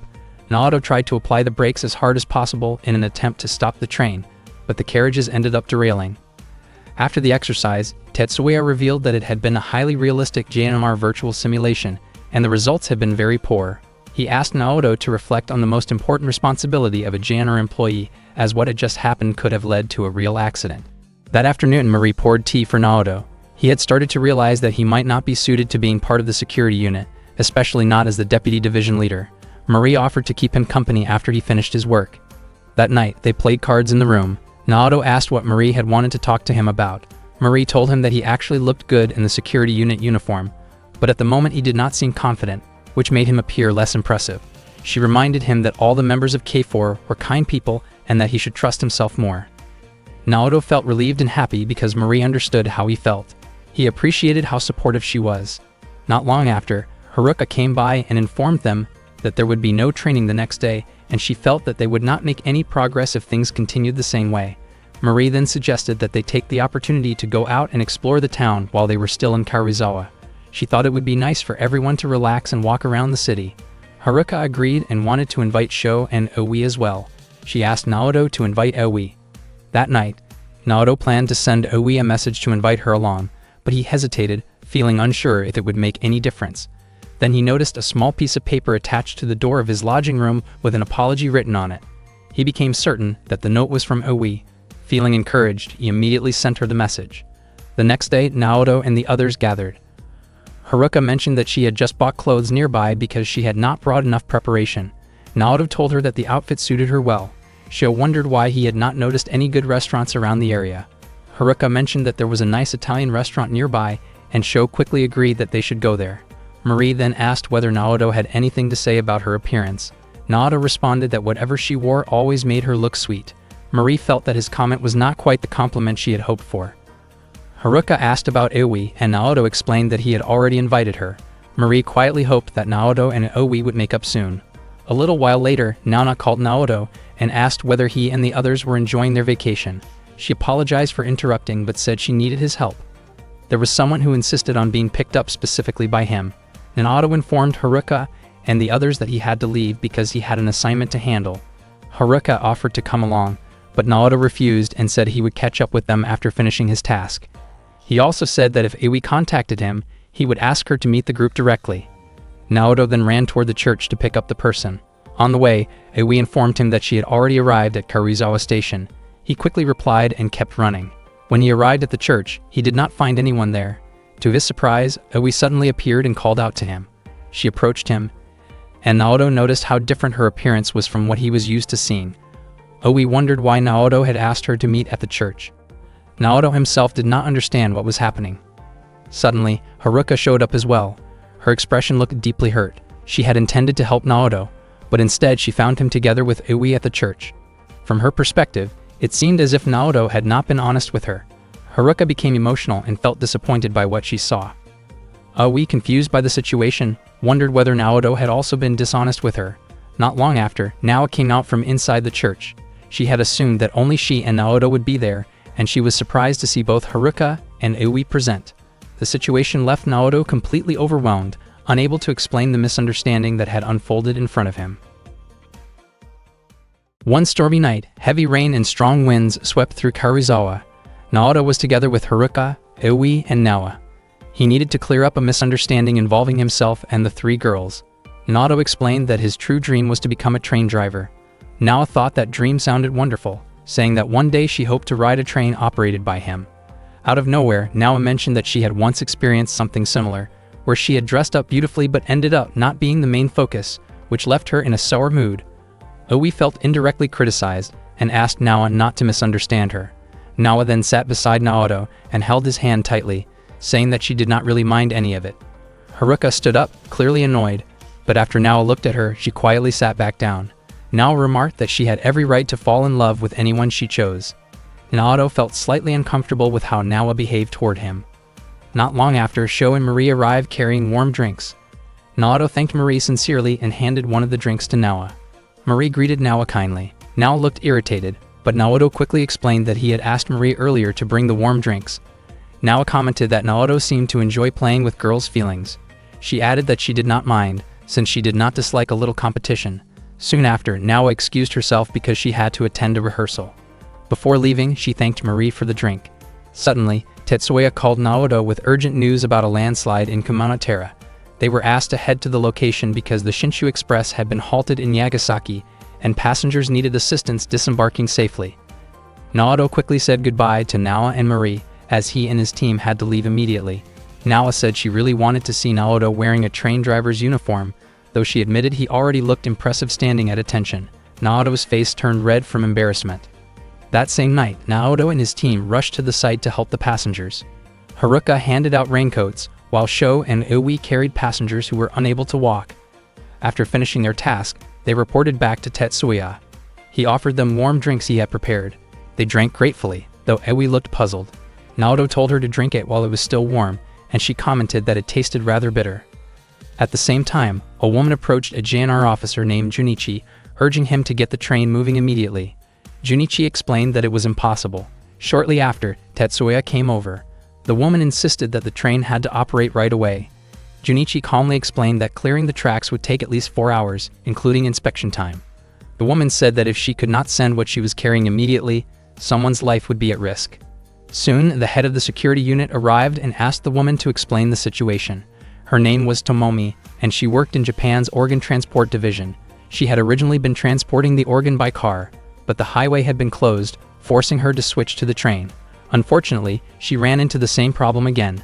Junichi explained that rail services were suspended because both the Shinetsu main line and the Hokuriku bullet train line were closed due to the landslide. The organ Tomomi carried could not last long, and it had to reach its destination within 2 hours. Junichi said there was no remaining option, but Tomomi continued pleading. Haruka even offered to personally deliver the organ on foot, believing that if they left immediately, they might reach Yokogawa within 2 hours.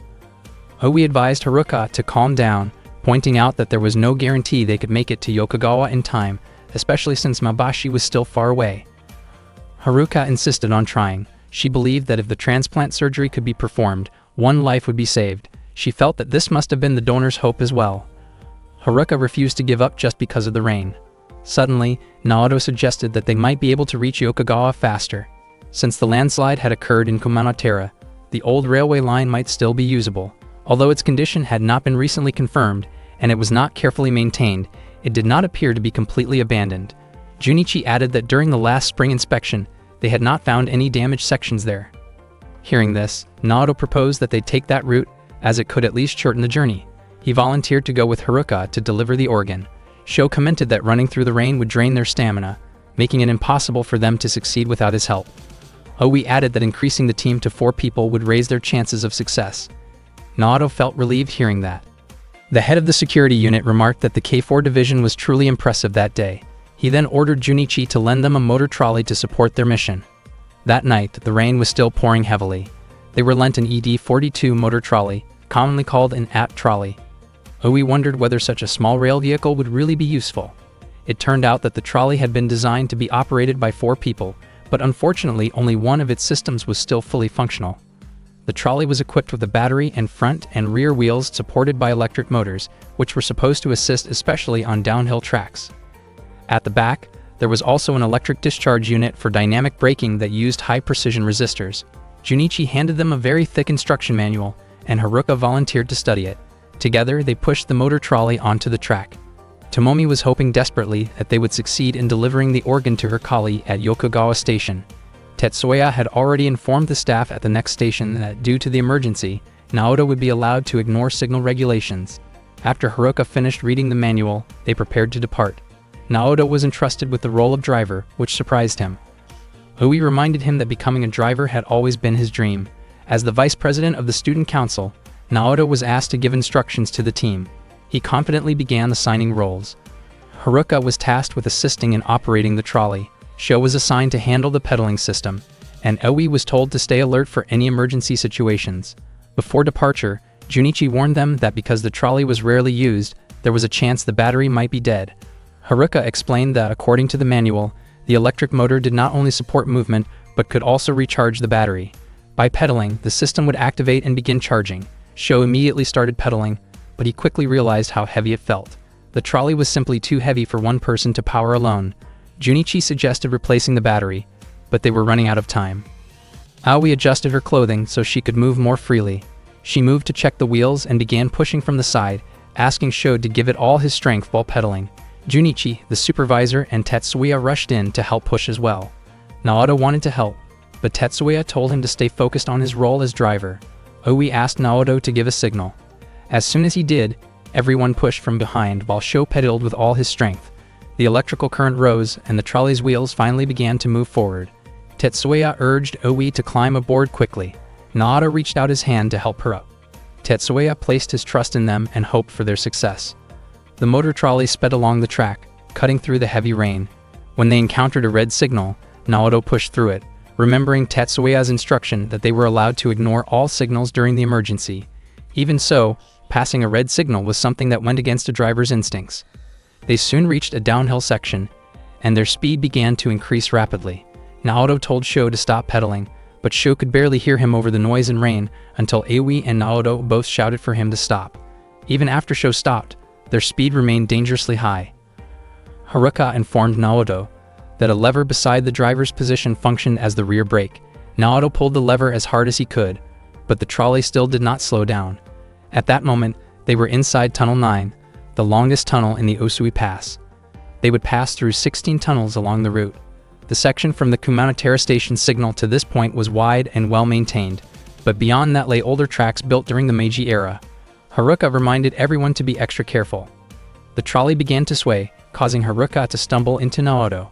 She quickly apologized while trying to regain her balance. The floor of the trolley started to tilt slightly, and if left unchecked, they could lose control and overturn. Naoto asked Sho to shift his weight to stabilize it.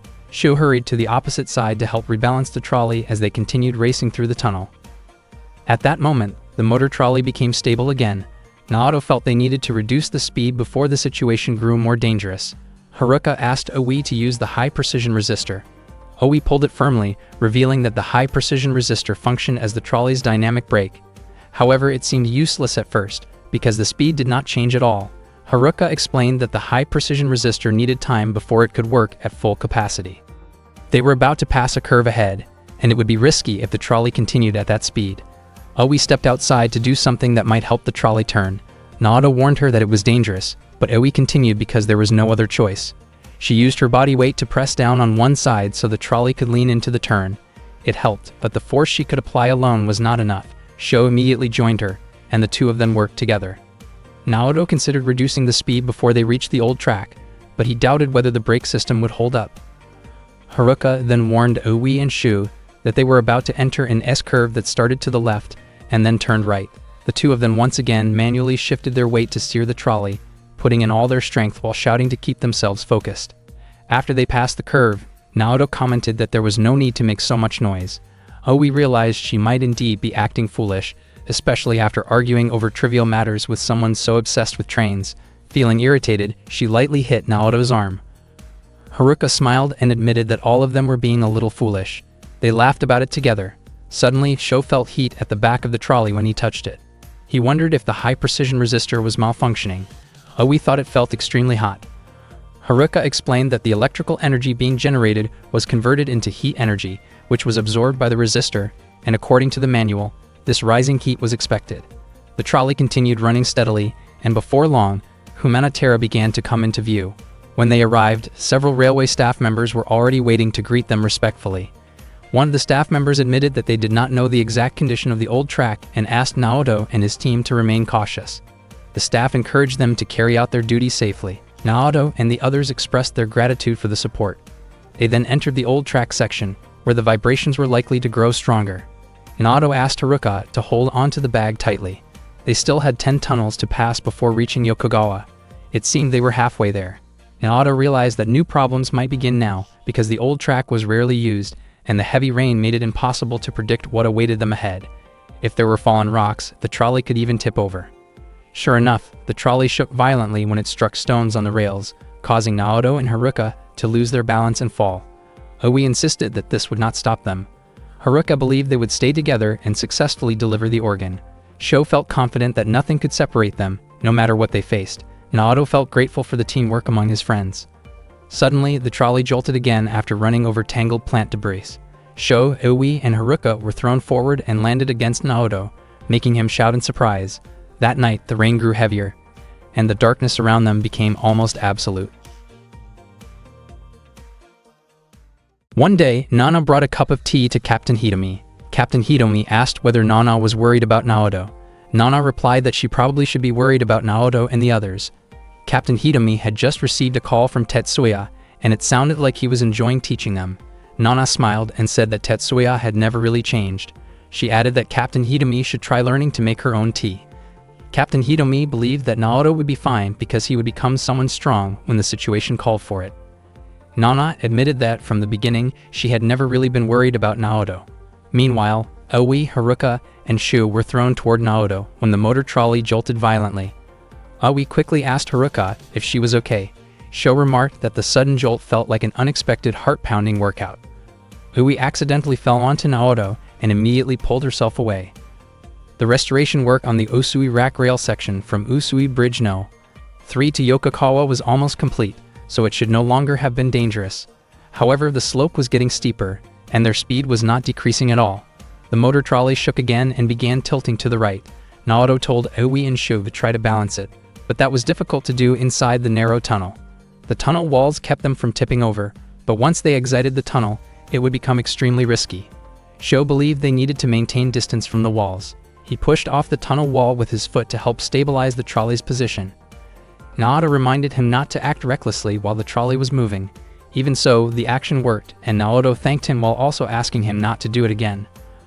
Haruka said they would soon pass through Tunnel 6, the longest tunnel on the old line, and they needed to find a way to reduce their speed. She seemed to have an idea. She asked Shu to pedal harder, and he gave it everything he had.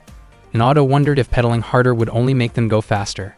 Haruka then switched the system to optimize the rack gear power so that the energy produced would not drive the wheels directly, but would instead increase the gear rotation, effectively applying the at-rack system.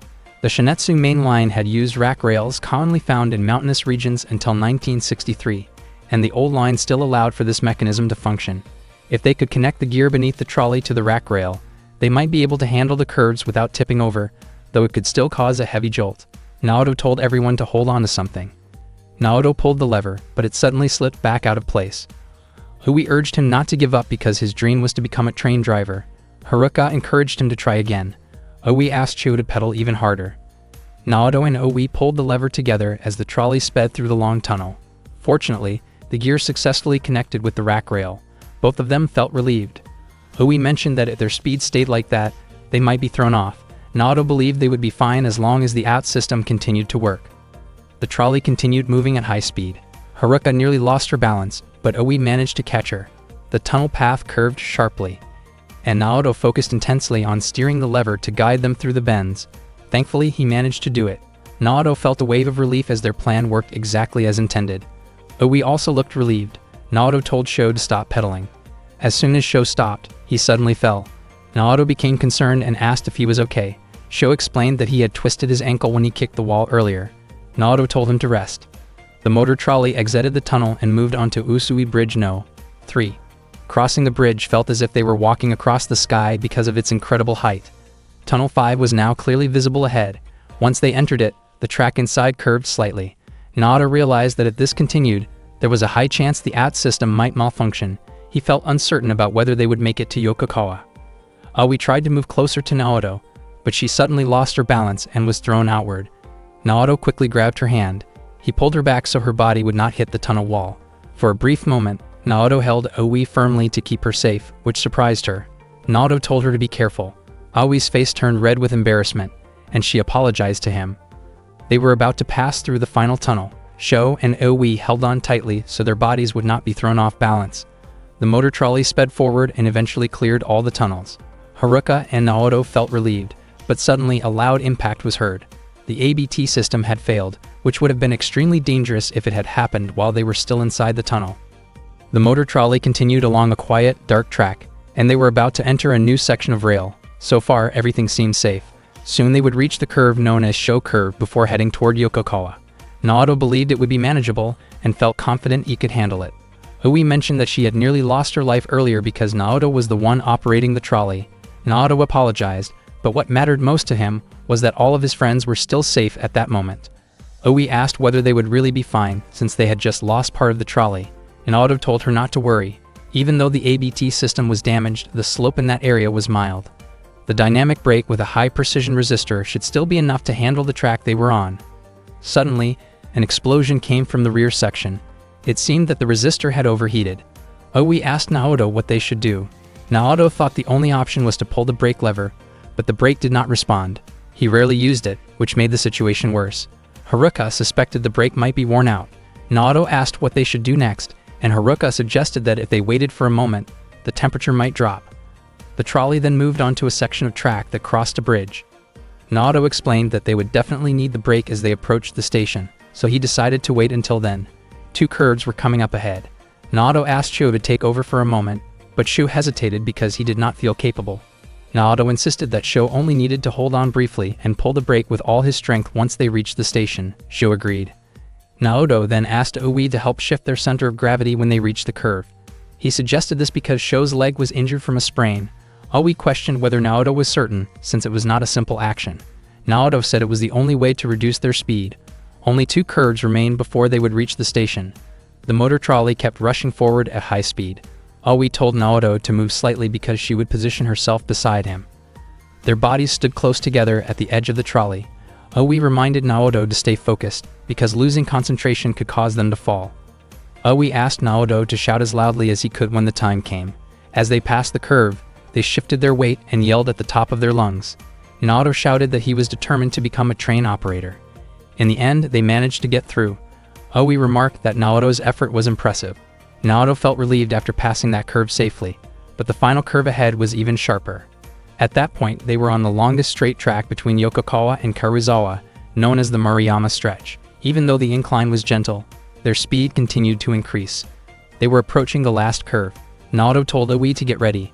They repeated the same maneuver under tremendous pressure, trying with all their strength to shift their center of gravity.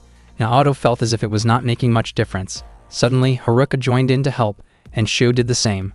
Thanks to the teamwork of all 4 of them, they successfully made it through the final curve. They were now close to Yokokawa Station. A yellow signal light was on, meaning they were permitted to enter, but they still had to be cautious. Naoto asked Sho to pull the brake. Unfortunately, Sho pulled the lever so hard that it snapped. There was no choice left but to try stopping the trolley manually. Sho jumped to the back of the trolley and tried to hold it back with all his strength. Naoto remarked that Sho's strength was truly incredible. Unfortunately, the rear section of the trolley detached, and it continued moving forward. Station staff were already shouting for them to apply the brake. Owie realized there was no option left except to jump. She held onto the bag containing the organ and prepared herself. Owie asked Naoto to help Haruka. After giving a signal, Naoto and Haruka jumped at the same time. Naoto caught Haruka, so she landed safely on top of him without getting hurt. After that, Owie also jumped from the trolley and landed safely. The motor trolley eventually toppled over and came to a stop. Naoto held Haruka tightly and asked about the condition of the bag. Haruka assured him that the bag was fine, which made Naoto feel relieved. The 2 of them then handed over the bag containing the organ to the officer who had been contacted earlier by Tomomi. After expressing their thanks, they hurried toward the hospital. Haruka apologized because Naoto had to go through so much trouble due to her own stubbornness. She admitted that she had once lost someone in a similar situation, which was why she could not just stand by and do nothing. Naoto believed that this time was different because they had succeeded. Not long after, Owie arrived and scolded them for still holding hands. She looked annoyed at how overly attentive Naoto was toward Haruka, then flicked Naoto's forehead quite hard. Naoto was confused about why Owie did that. Sho reminded them that the most important thing was that their mission had been successful. Naoto apologized because his lack of skill had caused everyone to get hurt during the operation. He realized that this was what happened when he served as the vice leader of the division, especially since his real goal was not to become part of the security unit but to become a train driver. However, at that moment, he was indeed part of the security unit. Because of that, Naoto asked if they would all continue to stay with him in K4. Haruka held Naoto's hand and agreed to stay by his side. Sho, who had already placed his trust in Naoto, did the same. Owie also joined in the handshake, and Naoto smiled happily. The next day, Naoto and his friends prepared for their next training session. Tetsuya commented that they had suddenly become very united as a team and praised their teamwork. He then casually asked if anything had happened while they were resting. Naoto said that nothing had happened. Tetsuya joked around with a few playful assumptions but quickly brushed them aside, saying that what mattered most was that the four of them had performed well during training. Tetsuya told Naoto that he had passed, although just barely, and that there were still many things Naoto needed to learn before becoming a train driver. He added that Naoto should visit him again next time because he planned to give him even more intense training. After training, Naoto and the others went out together. Shu was already hungry and wanted to find a restaurant right away, but Marie stopped him because they had to head to Nao's concert venue quickly so they would not be late. Naoto praised Marie for being able to get along easily with anyone. Marie denied it and said that she still considered Nao her rival. Naoto did not understand what kind of rivalry Marie was talking about, and Haruka simply laughed at his confusion. Naoto then approached Ui, who was standing in front of a shop window, looking at a dress. He mentioned that JNR would replace the clothes Ui had worn during the incident. Naoto asked whether Ui wanted to buy the dress. Ui brushed off the idea, saying that she probably needed to buy clothes that allowed her to move more freely. She felt that frilly outfits did not really suit her. Naoto said that an outfit like that would actually look good on Ui. Their faces accidentally moved close to each other, which startled Ui. Naoto commented that Ui would look very cute wearing something like that. Feeling embarrassed, Ui turned her face away. She started thinking that maybe she would buy the frilly dress after all because of what Naoto had said. Soon after, Haruka called Ui to look at some cute items in the shop. Before leaving, Ui told Naoto that she had decided to join the security unit. Naoto responded that he would continue chasing his dream of becoming a train driver. Ui said that she would protect Naoto while he was operating the train. They still had to complete their on-the-job training and pass the evaluation from the JNR director. Ui thought that if Naoto's skills stayed the way they were, it might be difficult for that to happen. Naoto wondered why Ui said that, and he was certain it was related to the incident they had just experienced together.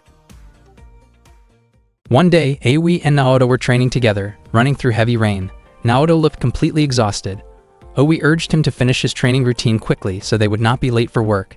Naoto admitted that he no longer had the strength to keep running. Ui reached out her hand to help him, but Naoto twisted his ankle and accidentally fell onto her. He immediately apologized, feeling uncomfortable when he ended up too close to her. Ui pushed him away with her foot. Afterward, she treated his sprained ankle. Earlier, Ui had been asked to personally train Naoto. She reminded him that he needed to put in more effort. Naoto felt confused because he thought he was only supposed to learn martial arts techniques, not undergo intense physical conditioning. According to Ui, physical training alone was still not enough for him. His courage also needed to be sharpened, so that even after being knocked down, he would still be able to stand up again. Since they would be working for JNR, Ui wanted Naoto to prove that he had the bravery required for the job. That morning in the workroom, Ui was busy assembling her service pistol. She commented that assembling a pistol was easier than handling more complex devices, though Naoto was more concerned about safety. Ui playfully stepped on Naoto's injured foot, which naturally made him wince in pain. She then told him to see a doctor because what she had done earlier was only basic first aid. Haruka arrived and brought tea for them. She handed a cup to Naoto and leaned in close as she tried to glance at his phone screen. Naoto was reading news about Prince Bernina's visit to Tokyo. His face turned red because Haruka's face was so close to his. Ui admitted that she did not really like things related to princes or royal fantasies. Naoto wondered if women usually enjoyed that kind of thing. Ui questioned whether she would really suit a life in a palace, dancing at formal events, falling in love at first sight, and marrying into royalty. In her view, a woman's happiness could not simply depend on a partner. She also felt that being embraced by someone dressed like a prince would make her feel extremely embarrassed. Hearing that, Naoto became convinced that any man who managed to win Ui's heart would probably have a difficult time. That night, Haruka and Naoto were assigned to escort Prince Bernina, who would be boarding the limited edition Hokuto-sei 3-sleeper express bound for Sapporo, arriving on track 13. Naoto was thrilled when he saw the train passing right in front of him. The front of the Hokuto C3 was powered by an EF81 electric locomotive. The train consisted of 12 cars. Its power system was supported by generator cars located toward the rear, starting around cars 10 and 11. Cars 1 and 5 were equipped with Type B sleeping compartments, featuring bunk beds and private space. Car 6 was a lounge area with sofas and a restroom. Car 7 was the dining car. Cars 8 through 10 offered Type A facilities, while the last car returned to Type B. Bernina already knew many details about this train, which was why he had wanted to ride it once he arrived in Japan. He was amazed when he finally saw the EF81 locomotive in person, far beyond his expectations. Bernina excitedly approached Haruka and wondered why the train used generator cars instead of relying entirely on overhead electric lines. Haruka explained that some areas in Hokkaido were not fully supplied with electricity, and the generator cars provided the necessary power when passing through those sections. Haruka further explained that the Hokutoshi's generator cars were equipped with large diesel generators known as Kanu 24. Bernina became even more enthusiastic and hurried toward the train. He mentioned that the DF51 diesel locomotive was known for its reliability and for operating independently without overhead electricity when passing through narrower routes. Bernina felt very fortunate to be able to see such trains up close. He clearly loved the variety of JNR machinery. Naoto understood exactly how Bernina felt. There were many types of trains at the station, including the EF66, a newer locomotive often seen pulling the Hayabusa and Fuji services, and the EF63, famously nicknamed the Mountain Sherpa for its role on steep routes. Bernina asked whether Naoto was also a train enthusiast. He became so happy talking with Naoto that he briefly embraced him in excitement. Naoto then called Nona to inform her that he was escorting Bernina to the special waiting room, with Haruka accompanying them, while Aoi had gone to the security office. Nona informed Naoto that the prince would depart for Sapporo's twin city by train at 19:03, and Naoto's duty was to guide the prince safely until arrival. She reminded him to maintain proper posture and to trust his judgment when making decisions he believed were right. After that, Naoto returned to Bernina and Haruka. Bernina mentioned that Haruka had been talking about Naoto earlier. She asked Naoto to call her by her first name because she wanted them to feel closer. Naoto was surprised to learn how fluent Bernina was in Japanese. According to Bernina, Haruka had taught her many things in the past. Haruka's face turned red when she heard that. Naoto praised Haruka, saying it was impressive that she had a friend who was a prince and had even taught him so much. Haruka clarified that she and Bernina had only been classmates when she studied abroad and that the relationship had not gone beyond that. She felt uneasy and went out of her way to assure Naoto that she was telling the truth. Naoto then called Aoi to ask where she was.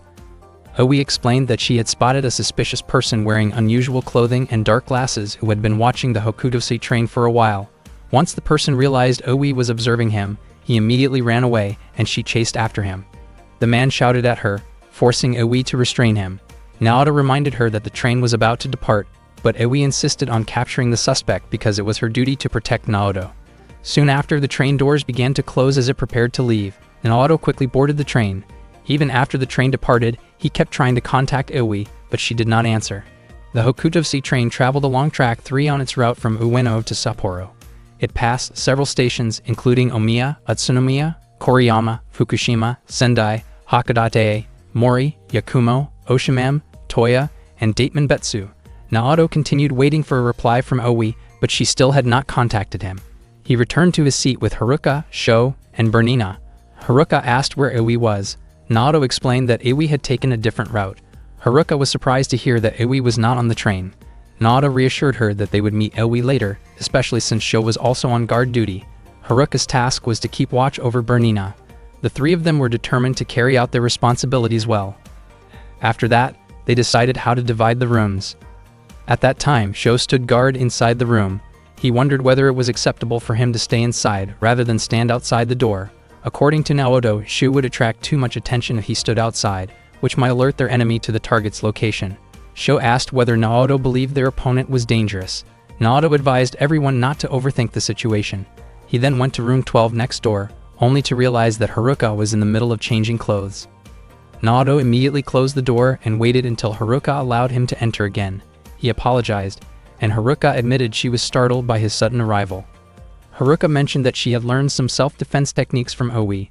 She planned to help if a fight broke out, so she chose clothing similar to Aoi's practical and fitted style. Naoto felt that Haruka's role was simply to act as a decoy, and that she did not need to fight. He added that Haruka always looked graceful, like a real princess. Haruka felt embarrassed when she heard that. Haruka stayed in room 11, which was originally meant for Bernina, as part of their plan to mislead the suspect. Naoto stayed with Bernina in room 12 to protect her. When Naoto returned to room 12, he suddenly noticed a shadow passing by. He knocked on the door, but there was no response. Concerned, he forced the door open and found that Bernina was not inside. He began to wonder if the shadow he had seen earlier was the suspicious person Aoi had mentioned. Naoto immediately started searching for Bernina. Not long after, a staff member reprimanded Bernina for entering a staff-only area. Naoto felt relieved when he saw her and quickly approached her.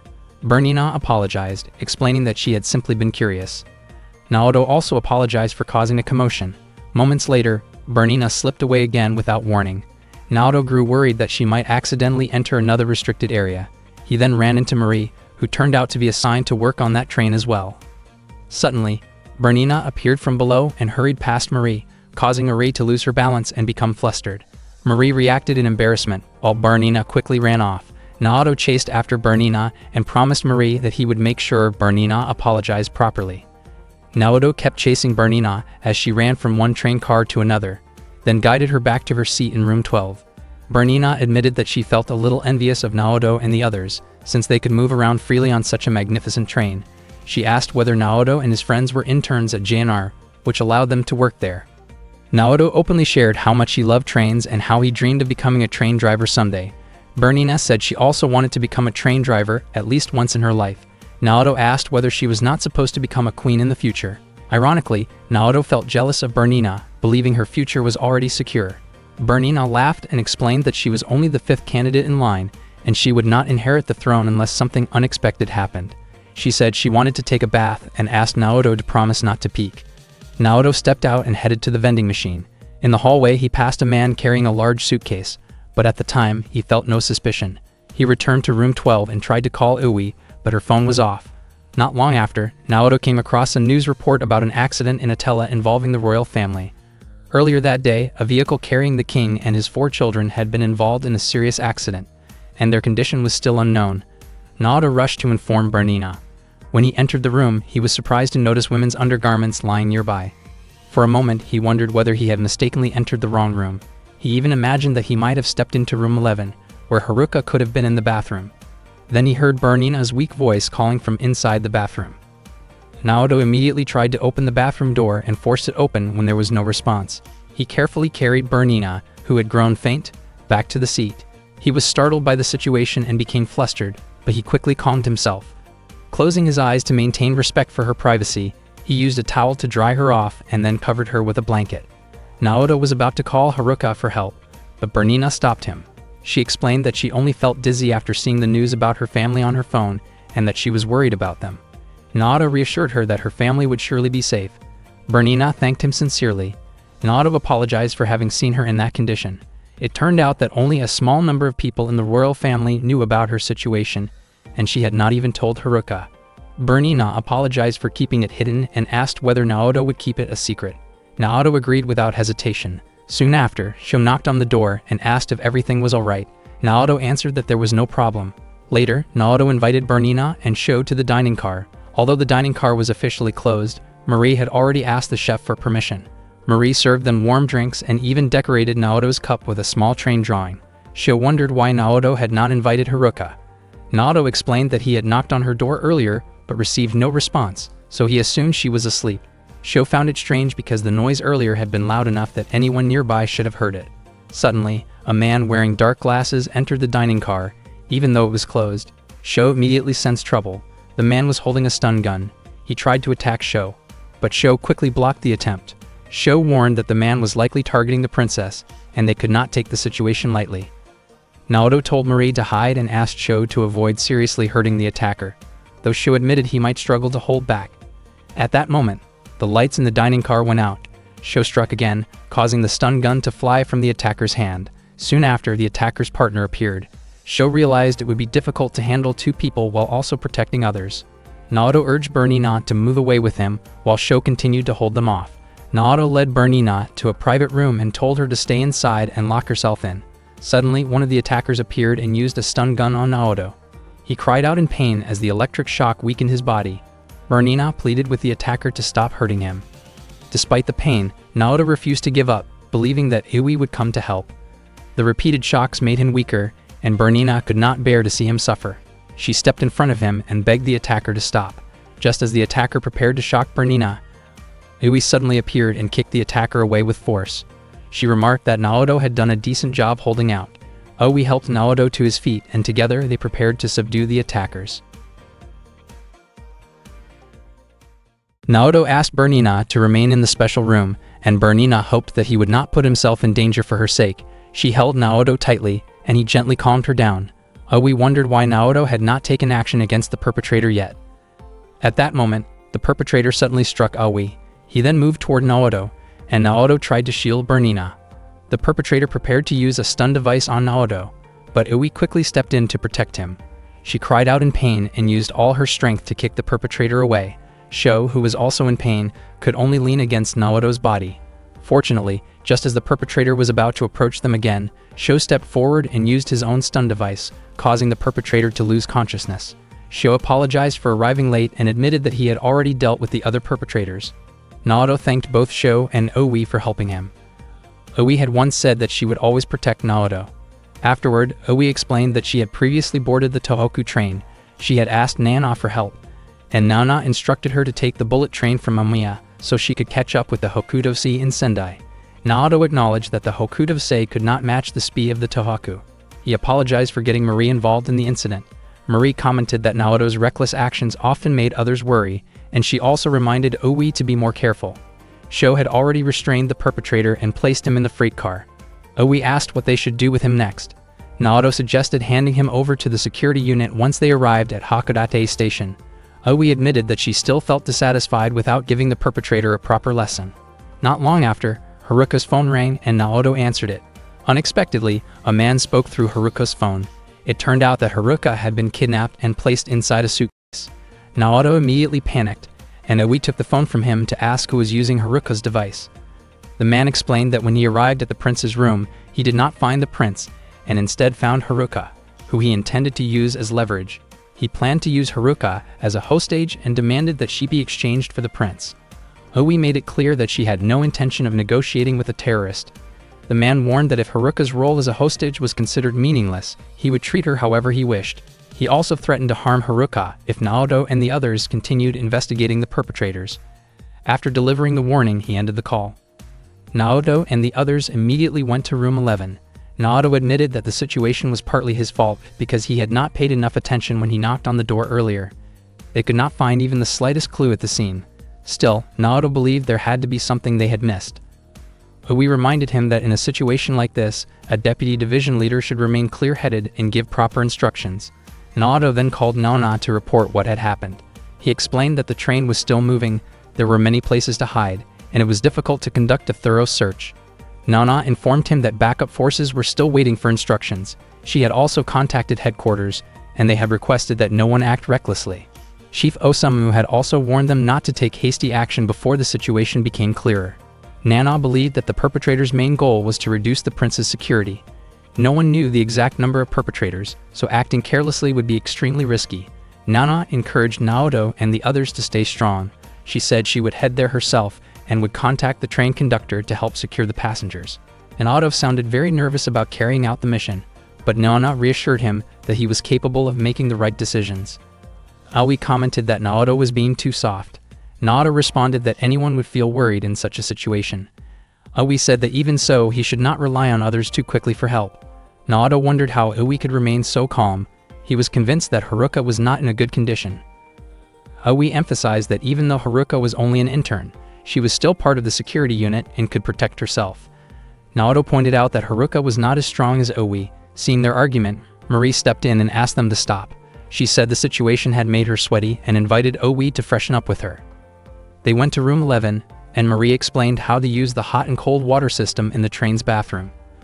Oi thanked Marie and realized that she probably needed to act more maturely. She reminded Marie to be careful because the perpetrator had already seen her face, which meant she could be targeted if she was alone. Oi suggested that Marie stay close to the prince, believing that he would surely keep Marie safe. Marie did not understand which prince Oi was referring to. After finishing and getting dressed, Marie immediately went out to meet Naoto. She mentioned that if Naoto were accepted into the security unit, she hoped Oi would continue to work alongside him. Naoto said that would be unlikely because he intended to become a train driver who always prioritized safety. Marie responded that Naoto's dream was something truly valuable. The train came to a stop at a station.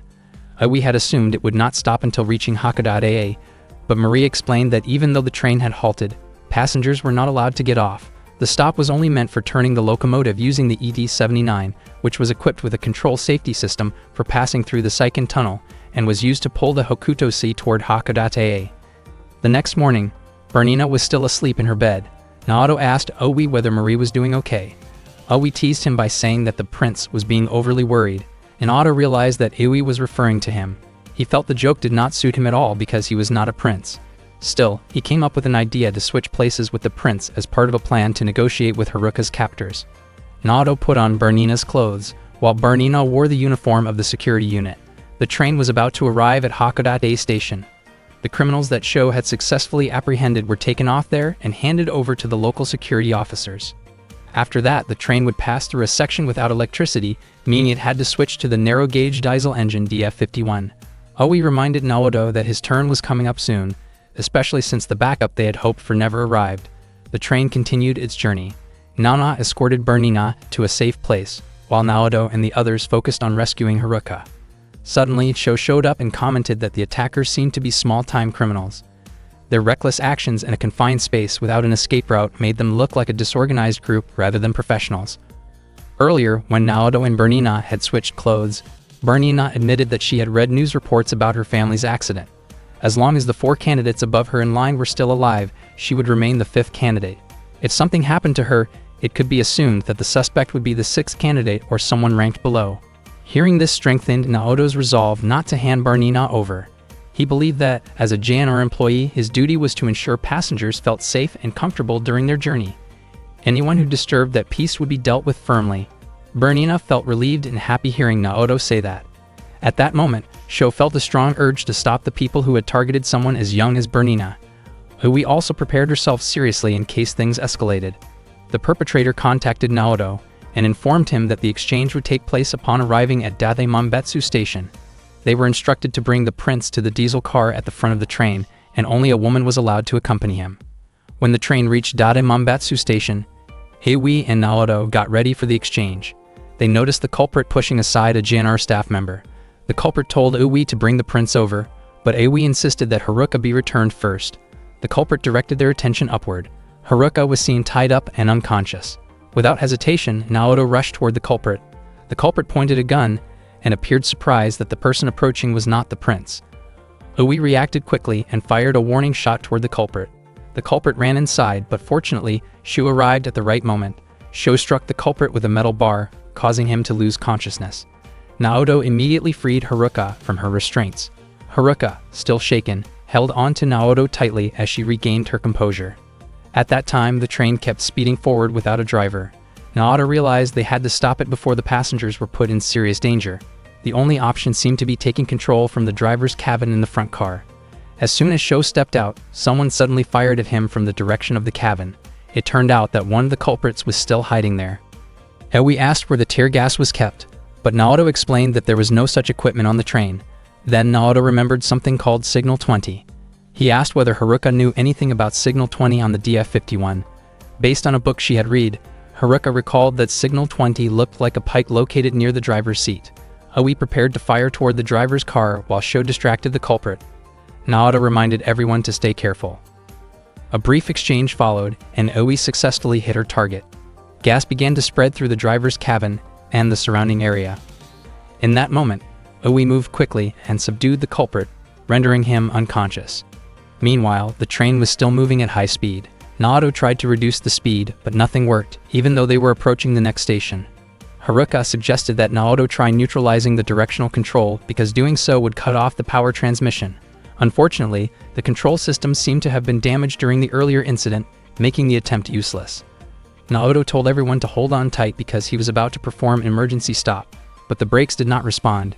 He even tried using the emergency braking system, but the ATS failed to function as well. After thinking for a moment, Naoto made a difficult decision. He concluded that separating the engine was the only way to save the passengers. Haruka and Shu moved to the next car.